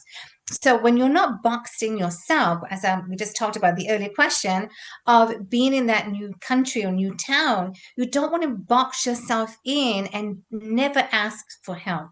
You don't want to isolate yourself. So in business, it's no different than in life itself, is motherhood itself. Motherhood is no different. We're all humans, and how we do one thing is how we're going to do everything, or we should do that one thing. So every day for me, Sabrina, is different because I'm learning from my children and I'm always open. And I'll give you one example. I saw my daughter yesterday and I was just grocery shopping. And my daughter, and I heard someone say, Mom, Mom. And I turned around and it was my daughter, Bianca. And I said, Wow, you know what? And that was such a beautiful moment. And she shared with me as to what's happening, what she's doing in her life. And I said, Bianca, what's happening? What are you doing? You see, that's a curiosity. And that's what you want. You want to always ask your children questions. So that I forgot to mention that was my highlight. I saw my daughter yesterday, but I was so enlightened as to seeing my daughter and then what she was sharing with me and then what she's doing. But I was asking equally questions back as to what she's doing, what's happening. And she goes, Mom, let's meet for dinner. So we're going to meet for dinner when I come back from my trip. But my daughter, it's just so beautiful. And I love that. Oh, that's priceless. That's absolutely gorgeous. That is really nice. And the fact that they want to be in your space, she's saying, oh, let's go out for dinner and hang out and I'll tell you about what's going on in my world. That's beautiful. I Absolutely. know it's so beautiful, and every woman needs to know that and have that and cherish those moments, is what I said in the beginning. Cherish, because when you can cherish, and in the opening, I also said, be present. When you can be present and you were there for them earlier on, they're going to respect you and they're going to give that back to you. So you deserve that. And cherish every moment. I love that. Be that the younger stages, the middle stages, and as they become adults. Is absolutely true, definitely. So, my next question is, if you could change one thing about how society views or supports mothers, what would that be? I wouldn't say change anything because, how society views mothers, and I think we've had this in an earlier question, it's not up to the external. It's not the external, it's how do you view yourself as a mother? And that's a very important pivotal point, is how do you view yourself as a mother, as a first-time mother, knowing yourself and acknowledging yourself that what you're pregnant, then you're about to give birth to a child, and experience that moment, feel how that's going to feel like. And when you can feel those, sensations, those senses, those five senses, feel it, be one with it. And this is one tool that I will share. Be one with the sense of what you're about to, experience, right? Be one with that experience. So all those five senses, make that come to life, because then the reality is the experience you're going to experience. So now you are a mother. So let's talk about that. You don't need validation from the external, because the validation is in you. The validation is that you are an amazing woman and you're going to be an amazing mother. You are an amazing mother. You're there for everyone who you love. And because you're there for everyone, your family, friends, the community at large, you will get that love and validation back. There's no ifs and buts. You will, because you are pouring so much love into everyone else that you deserve to get that back. So Sabrina answered, that's a long-winded question to your answer, but Not none of but what, what I will say is you don't need validation. You already have that. Oh, I love that. Absolutely beautiful. Just getting mums to just own their power. Don't give it away. Own your power. What matters most is what you Yes. think about yourself. I love that. So beautiful. So, how has motherhood changed your perspective of yourself, your goals, and life in general? I think motherhood is such a beautiful, precious time we are in, right? And so when we can acknowledge, and it's all about, my view is always about how do you see yourself in one aspect is how you're seeing yourself in other aspects of your life. So how you do one thing or how you see yourself in one thing is how that things begin to take shape in your life. So for me, as a motherhood, when I got into motherhood, how I begin, and even today, how that has really shaped me, because motherhood has really shaped me and shown to me, especially, that's very important, because what it's really shown to me is the love that I have for myself, because I give myself permission, and we always have to give ourselves permission, and permission to express your feelings, permission to know that if you don't get the validation, you are the validation, you are enough, and you are worthy of everything. So when you can bring that to yourself and acknowledge for everything that who you are and everything that you are doing, everything begins to change. Because when that begins to change, that is beautiful to see that relationships, to see everything coming together. I mean, it is, I can't put words into how, I'm going philosophical again, but it is so true how that just begins to happen. But it's how do you see yourself first? That's what's absolutely important. Absolutely. I totally agree with that. Definitely, Alka. So my next question is, what did you sacrifice to become a mom? Or, as motherhood, we're always sacrificing our love for everyone else. And I always used to hear people, we sacrifice ourselves, we always put ourselves last, because we always want to take care of everyone else, our family, our children, our community, the church, and we're always taking care of everyone, pouring into everyone, and we're always taking care of ourselves last. And now I'm on this opinion that women, mothers, you need to put yourself first. You need to give yourself the permission. You need to give yourself the validation and advocate for yourself first. Because when you can do that, it's like, the analogy that I can give is beautiful, is when you're putting money in the bank, you're depositing money in the bank account. If you don't have much, how can you deposit money in the account? Because you don't have any. Right? If you're pouring $1 million, you want to deposit $1 million in your account, but you don't have the resource to do that, how are you going to do it? It's not possible. But the only way it's going to be possible if you have enough, and that enough is you. You are enough. You are worthy. You are worthy of so much more and so much success. But give yourself the permission, put yourself first. Love that, Alka. Put yourself first, Mama. I love that. Not last, first. First. The question I have is, who were you before you became a mum?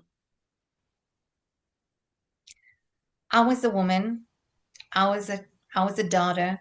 I was a sister. And all those experiences has totally shaped me. I mean, as a daughter, I just want to acknowledge that, because when you're a daughter, and my parents, I I give a huge testament to my parents. My parents raised me. My mother gave birth to me. My parents are the testament of who I am today as a woman, not as a mother last, but a woman first. But as a woman, it takes a lot for any woman, but to have parents who have been there in their lives.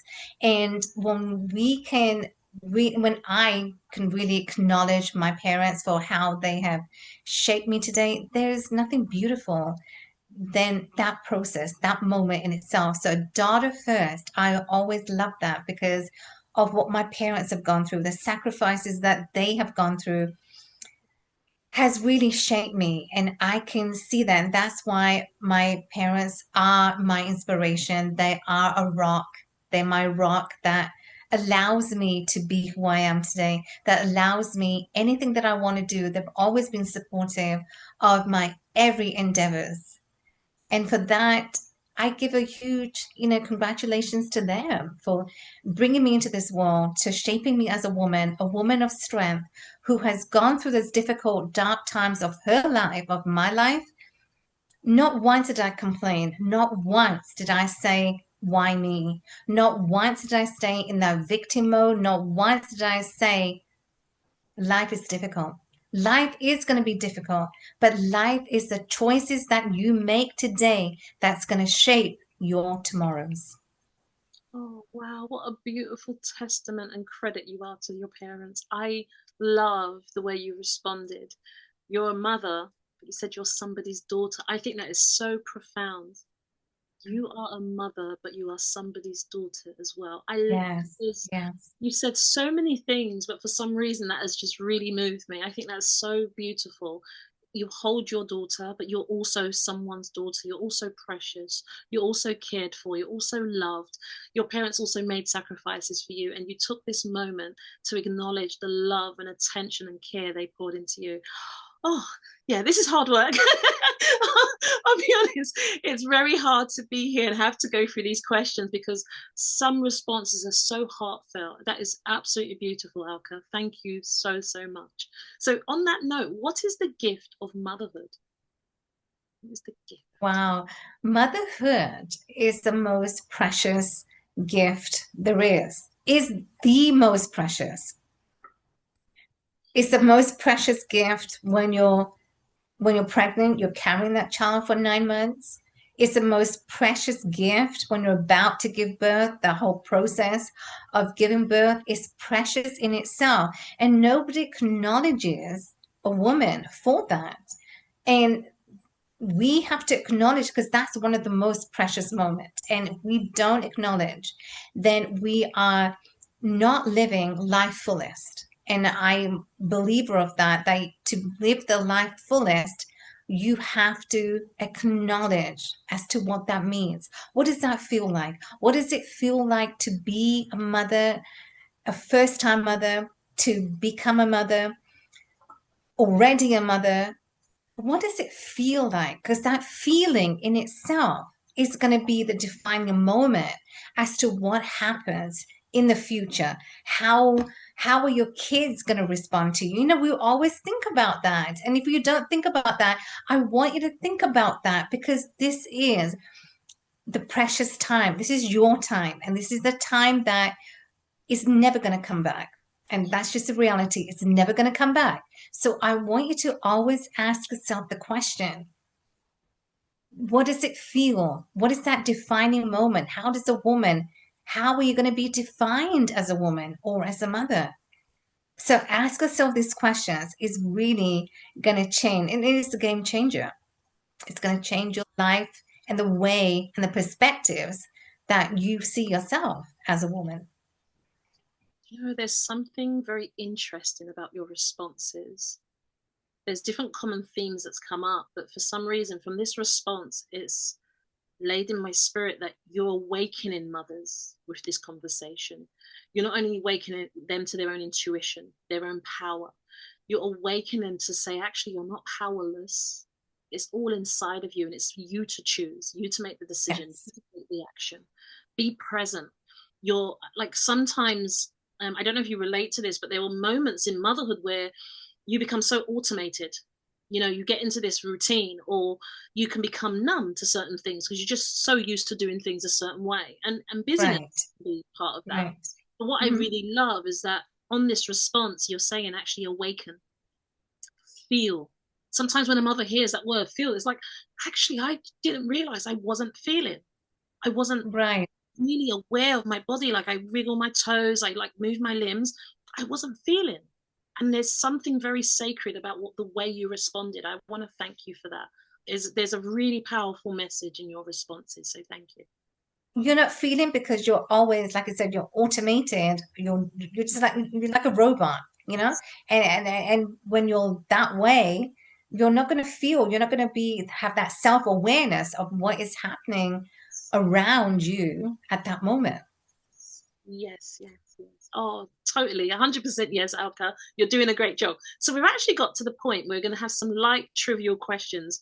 I want to thank you so much for actually responding to the questions the way you did. Afterwards, we're going to get into some questions so the listeners can know a bit about what you do and how they can contribute. But one of the first questions I've got is, if your two children were to write books about you, what would the titles be? Oh, wow, I love that. Wow, two books. Okay. I would say from underdog to success. Who's that? Your son or your daughter? Who would write that I book? would say my daughter, my Your daughter. daughter. Love that. From under. My son, he would say from survivor to an accomplished, successful woman. Oh wow! Please share the titles with them. You can talk over it and see if they'll I add a will. new title. It's a really funny moment, and when you process the titles, you've actually connected. It's interesting. So, what has been your funniest mum fail moment that you've experienced? Oh, wow. Every stage, you know what, Sabrina? Every stage has been an So incredibly, right? Has been just such an incredibly like fun moment because fun is how, is how you create. Fun doesn't just happen. You need to create the fun. So whether it, I was doing that the whole time, even when my kids were young, I was creating the fun moment. Um, let's do this, let's go here, because be more adventurous. And when you can be more adventurous, be more child, one of the key points to this question is to have that childlike, to have that innocence. I never had that childlike to how that would feel like. And so when I had that childlike instinct just come out of me, I was able to have fun with my kids. And that's the only way you're going to have fun, is to evoke that innocent child that's riding inside of you. She wants to come out. And so when you can do that, and I even do that now that childlike is coming out because I've would experience that with my children. And I know what that feels like. I know what I did. I know what I used to do. So creating that fun, you got to be the one as a woman, as a mother, to have the fun. I love that. As excuse me, as you're sharing it, I'm giggling because I can when you do that with your children, they love it and they're like, "Oh, mommy, like you're so funny. I They didn't know do, you were funny. yes. I didn't know you could play sports so well." And they love all of that. They're just naturally Yeah. curious about that aspect. Amazing. So one But of the other then things, you're curious too, right? At the same yeah, time, you're probably curious as well. Like, absolutely, oh, I didn't know I could play tennis, but yeah, you're exactly. loving, yes, yeah. Absolutely. So, what memory do you have of like a moment where you did something wrong when they were young, like turn up to school during holiday when they had one more day left at summer break, like put the wrong character, sent them to school in the wrong uniform for character day? Have you ever had a moment where you did that? I don't think I did. Oh, I you were don't good think on then. I did it all wrong. no. I don't recall having a moment that anything was wrong. I mean, everything was, perfect. And there was not, I don't recall a moment that there was. I'm sure there was. I just don't recall Right, yeah. having a moment that, you know, something was wrong. Your children are grown up now, just so that mums Yeah. understand. Alka's children are grown up; they're not little anymore. Yes. Yeah. I totally understand it. Sometimes just remembering them all, but I've got a pull. I've got a shed load of things I did wrong. The next question is: where is your go-to hideout place when you need a break? Wow. I think the go-to place for me is nature walks. I love going for walks in period. But I love being with nature.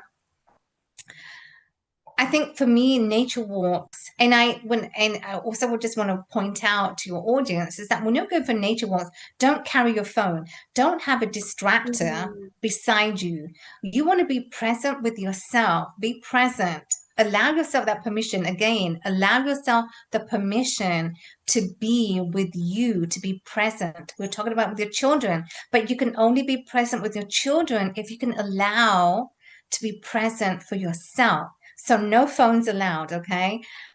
Just want to point that out. No phones. So yeah, my go-to is walks. I love walks, nature is my go-to. And, I love also being by the water, whether it's a waterfall, whether it's a pond. I just love the sound. And for me, that sound does so much. It's just something about a sound of a water that it's just beautiful.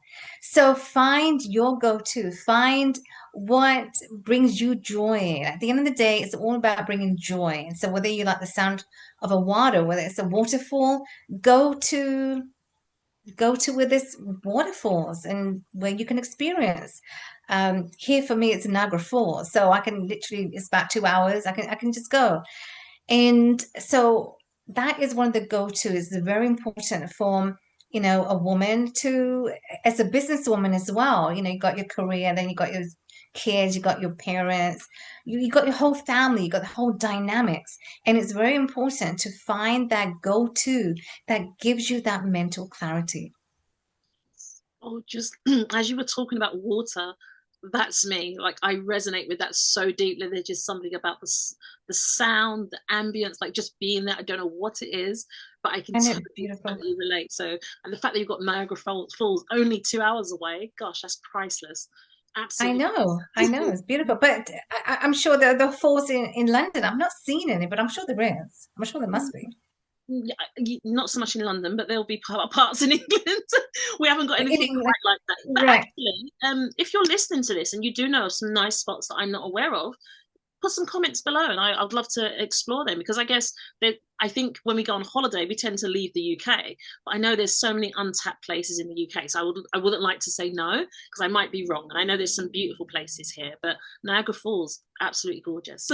So my next question, Alka, is if our community of listeners could support you in 3 transformative way, what would you ask for? And before you give your free answers, please tell the listeners a bit more about what you do, your speaking career, the products and services you offer, and obviously your books, because they've been waiting eagerly with a notepad and pen to find out a bit more about what the amazing work that you do. Amazing. Thank you so much, Sabrina. Today, I've transitioned my work, my mission to helping divorced women to rebuild their identity, to reclaiming back their power and authority base.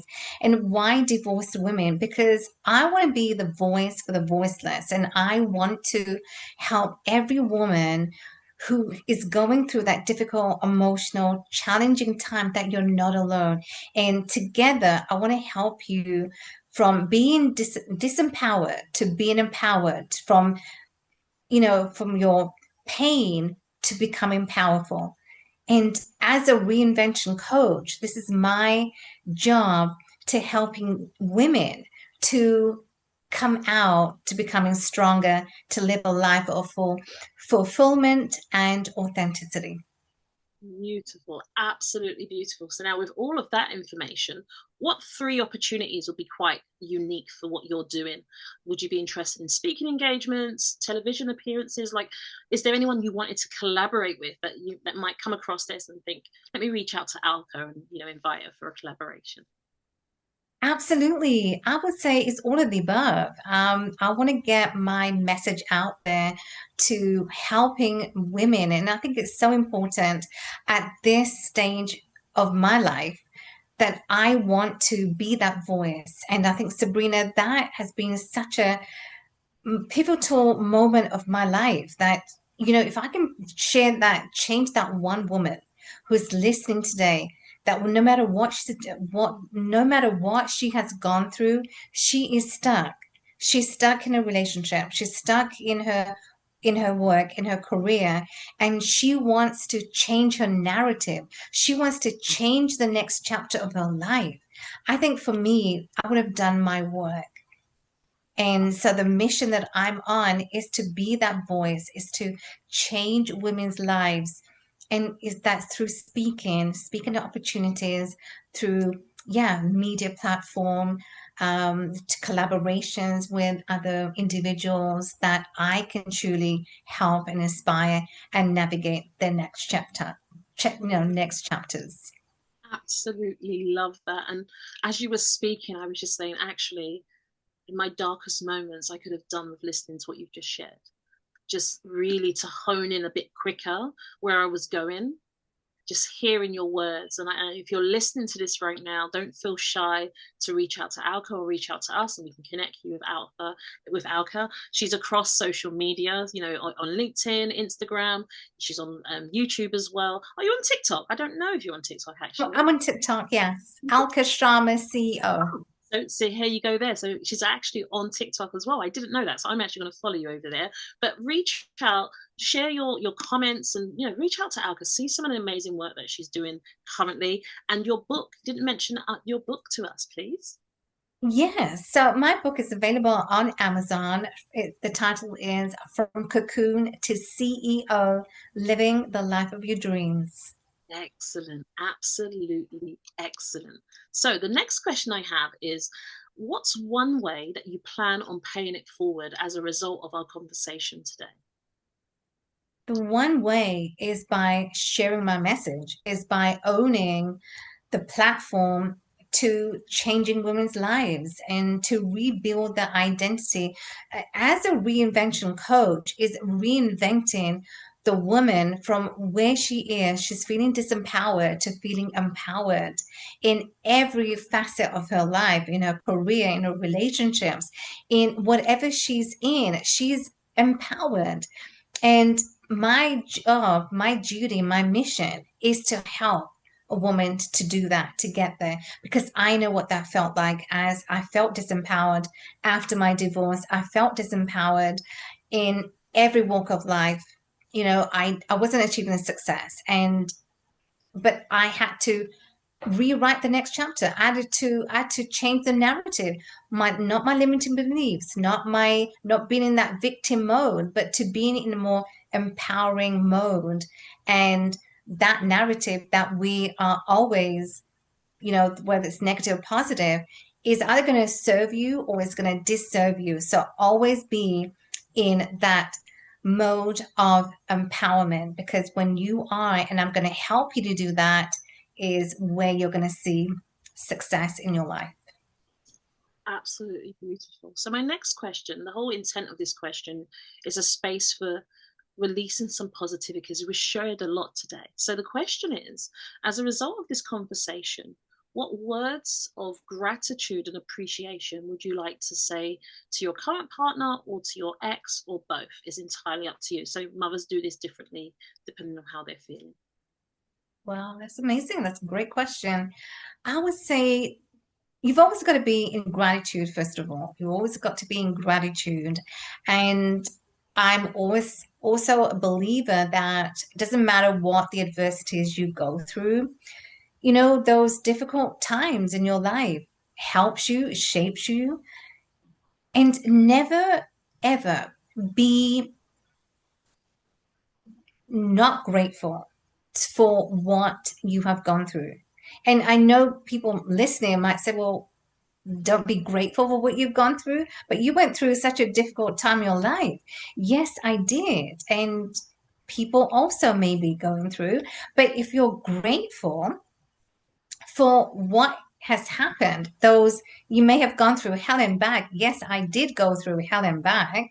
But if I had complained or if I wasn't grateful for what had happened, because what had happened to me has shaped me to be a woman, to be a mother, to share my story with you, my friends, and we're all friends. And I am sharing my story. But if I wasn't grateful, if I didn't go through those experiences, I would not be here to sharing my message. I love that. And mothers that are listening, if you connect this back to Alka's previous responses, she's talking about the perception that we choose to perceive what we grew through, and also the decision we choose to make at the time. And how we choose to perceive it is going to change everything. So thank you so much for that, Alka. Really, really thank you. Next question. What are you proud of yourself for? Wow. Every day, I'm always reflecting on my life every day, because not one day, and you probably relate, Sabrina, not one day is the same. Is different because things change. You know, we change as women, we change in our careers or job. Whatever the situation is, everything changes and we need to adapt to those changes. So what I am proud of the most is the mother, the mother that I am to my beautiful kids, the mother who has always been there for my kids. As a mother, I've always been a great listener. And today, as I focus on my relationships, I want to be there to listen. I'm more empathetic, I'm more compassionate, I'm a great listener. And this is what gives me great joy. This is what I'm most proud of, that I am a great listener.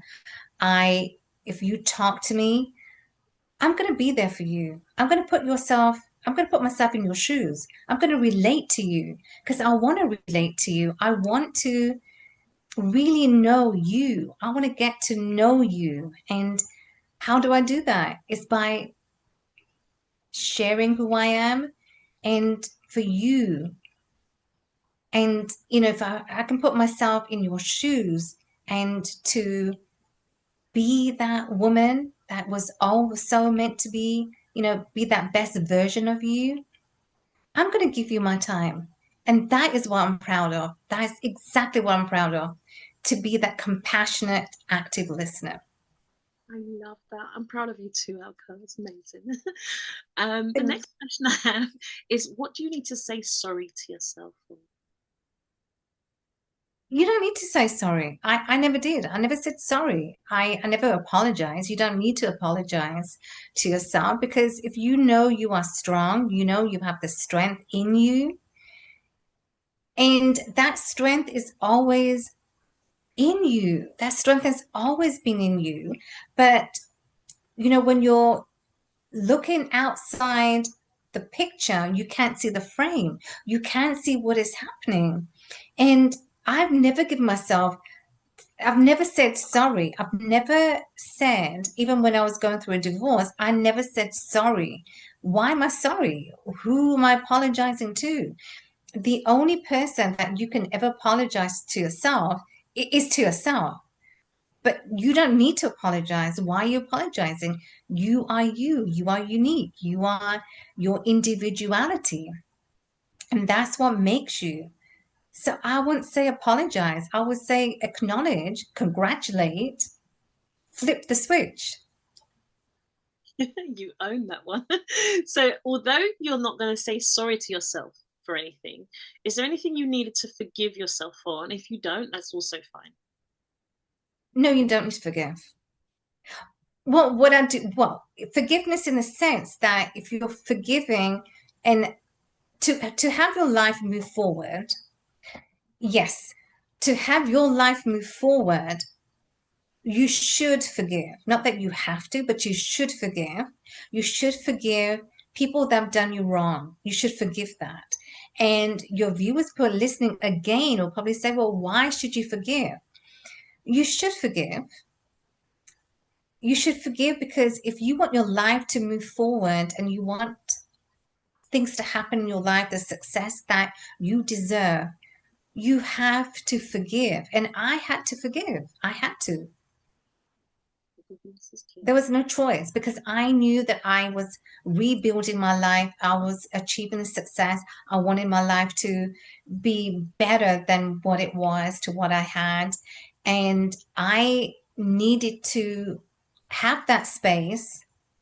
And in order to have that space, in order to build that life, I had to forgive. So to your that question, yes, it depends. If you're rebuilding your life, you want the life of success, then you have to forgive people that have done you wrong. But then to say sorry or to forgive yourself in any way, that you shouldn't have given yourself that permission to say sorry, because what are you feeling sorry for? Are you feeling sorry because you were depressed? Are you feeling sorry because of the emotions that come in? that you don't need to give, you don't need to be sorry or apologize. But the other way, yes, for that, your life, you should forgive. Thank you for giving context. I think it's really important to give context for responses Yeah. so people Hmm. unpack where they are in their journey. The next question, we're very close to the end here. You've done an excellent job. Just another two questions. So the next question is, what do you have to say thank you to yourself for? Thank you for becoming who you are. Thank you for becoming the woman that you were always meant to be. And again, when you're looking outside the picture, you can't see the frame. And when you can't see the frame, that is the moment what is happening inside of you. And at that moment is acknowledging for everything that you have gone through, for all those moments, whether it's difficult, challenging, roadblocks that came your way. All that shaped you as an individual, all that shaped you for who you are becoming, for what is to come. And so I would say thank you. Thank you for being the woman that you are today. Thank you for all the stages in your life that you have gone through, difficult, emotional. Acknowledge all those moments, package it all together, tie in a bow, and say thank you. Thank you. This is a testament in my life that I needed to hear, that I needed to be, because who I am today is who I was always meant to be. Wow, wow. Alka, absolutely. Thank you for that response. Owning your truth and authentically showing up in your own life. That is absolutely beautiful, to thank yourself for that. So the next question, my final question actually, what are you willing to let go of and heal from as a result of our conversation today? Now, if anything, it's not necessarily that you have to, but if you do, what would it be? Hmm. I would say not that I had gone through, but I can relate and put myself in other women who may be going through this situation, is that healing journey that we all have to go through in order to experience the next chapter of our lives, into experiencing those moments in our lives. The healing is from whether that may be sadness, whether that could be guilt or shame. And we touched on that as to how some women do feel shame of those situations, or they may experience the guilt, and how that really helps them or disempowers them in any way. So the healing is always from the emotional aspect. And when you can begin to heal from the depression, the sadness of all those emotions around you, acknowledge those emotions, because when you don't acknowledge the emotions, and that's where you will not move forward. So in order to move forward in your life, you got to acknowledge those emotions and then heal from them to better serve your life. Thank you so much for the gift of that response to our listeners. And this isn't a question as such, but if you do have any final words for our listeners, is there anything you would like to say? Yeah, I would. First of all, Sabrina, I want to acknowledge you for this amazing podcast and what you are doing to changing so many women and impacting so many lives. And so I should acknowledge you for that. And so, in closing, what I will say is to heal, in healing yourself, in moving into the best version of you, becoming the woman that you were always meant to be, to becoming the woman who is leading her life with success and of fulfillment and authenticity. You got to acknowledge, you got to give yourself permission. You got to give yourself permission, the time to heal. And when you have done the work and you've healed yourself, this is where you're going to be empowered. This is where you're going to see where you go from being disempowered to being empowered, from pain to being living a life of purpose and a life that you are being more powerful. Absolutely. Listeners, I'm in total agreement with Alka. I hope you've enjoyed this conversation as much as I have. Alka, I can't thank you enough for not only meeting me in this space, but by being so authentically you, by sharing such a depth. I feel like to say, thank you for meeting you for the first time in a different way. I've known you for many years, but we've actually touched on some things that I've never actually asked you before. And I just want to thank you for just coming here with the energy, like you came with the passion, you brought the energy, but you also brought lessons. Although you shared your journey, you shared lessons. There were so much teachable moments, but more importantly, you invited mothers to step in. So they're not just watching you. You gave them that nudge as a call to action so they could step into their power. So from me, thank you. I thank you for the gift of you from your parents, your absolute testimony to them. I love that you took that sacred space to thank them. So for me, one mother to another, from one woman to another, I want to thank you for being here with me and allowing me to experience this firsthand. So thank you so much. I'm just going to close. No, yeah, no, thank you so much. I want to thank you, Sabrina, for having me here with you. This has been amazing. Great conversation. Fantastic. So, listeners, let's turn words into action. If you've been moved by today's story, think about how you can support our guests, no matter how big or small, no matter if it's through words of kindness, a shared resource, or connecting with our guest. Let's build a community that uplifts, empowers, and supports each other. Thank you for tuning in to the Unheard Cries of a Mother. Your story matters, and together we can create a ripple effect of understanding, support, and transformation. If today's conversation resonated with you, please like, comment, and subscribe. And more importantly, share this episode with someone who needs to hear it. Remember, as mothers, we're stronger together. And until next time, let's keep lifting each other up and turning unheard cries into powerful voices. Ooh, That's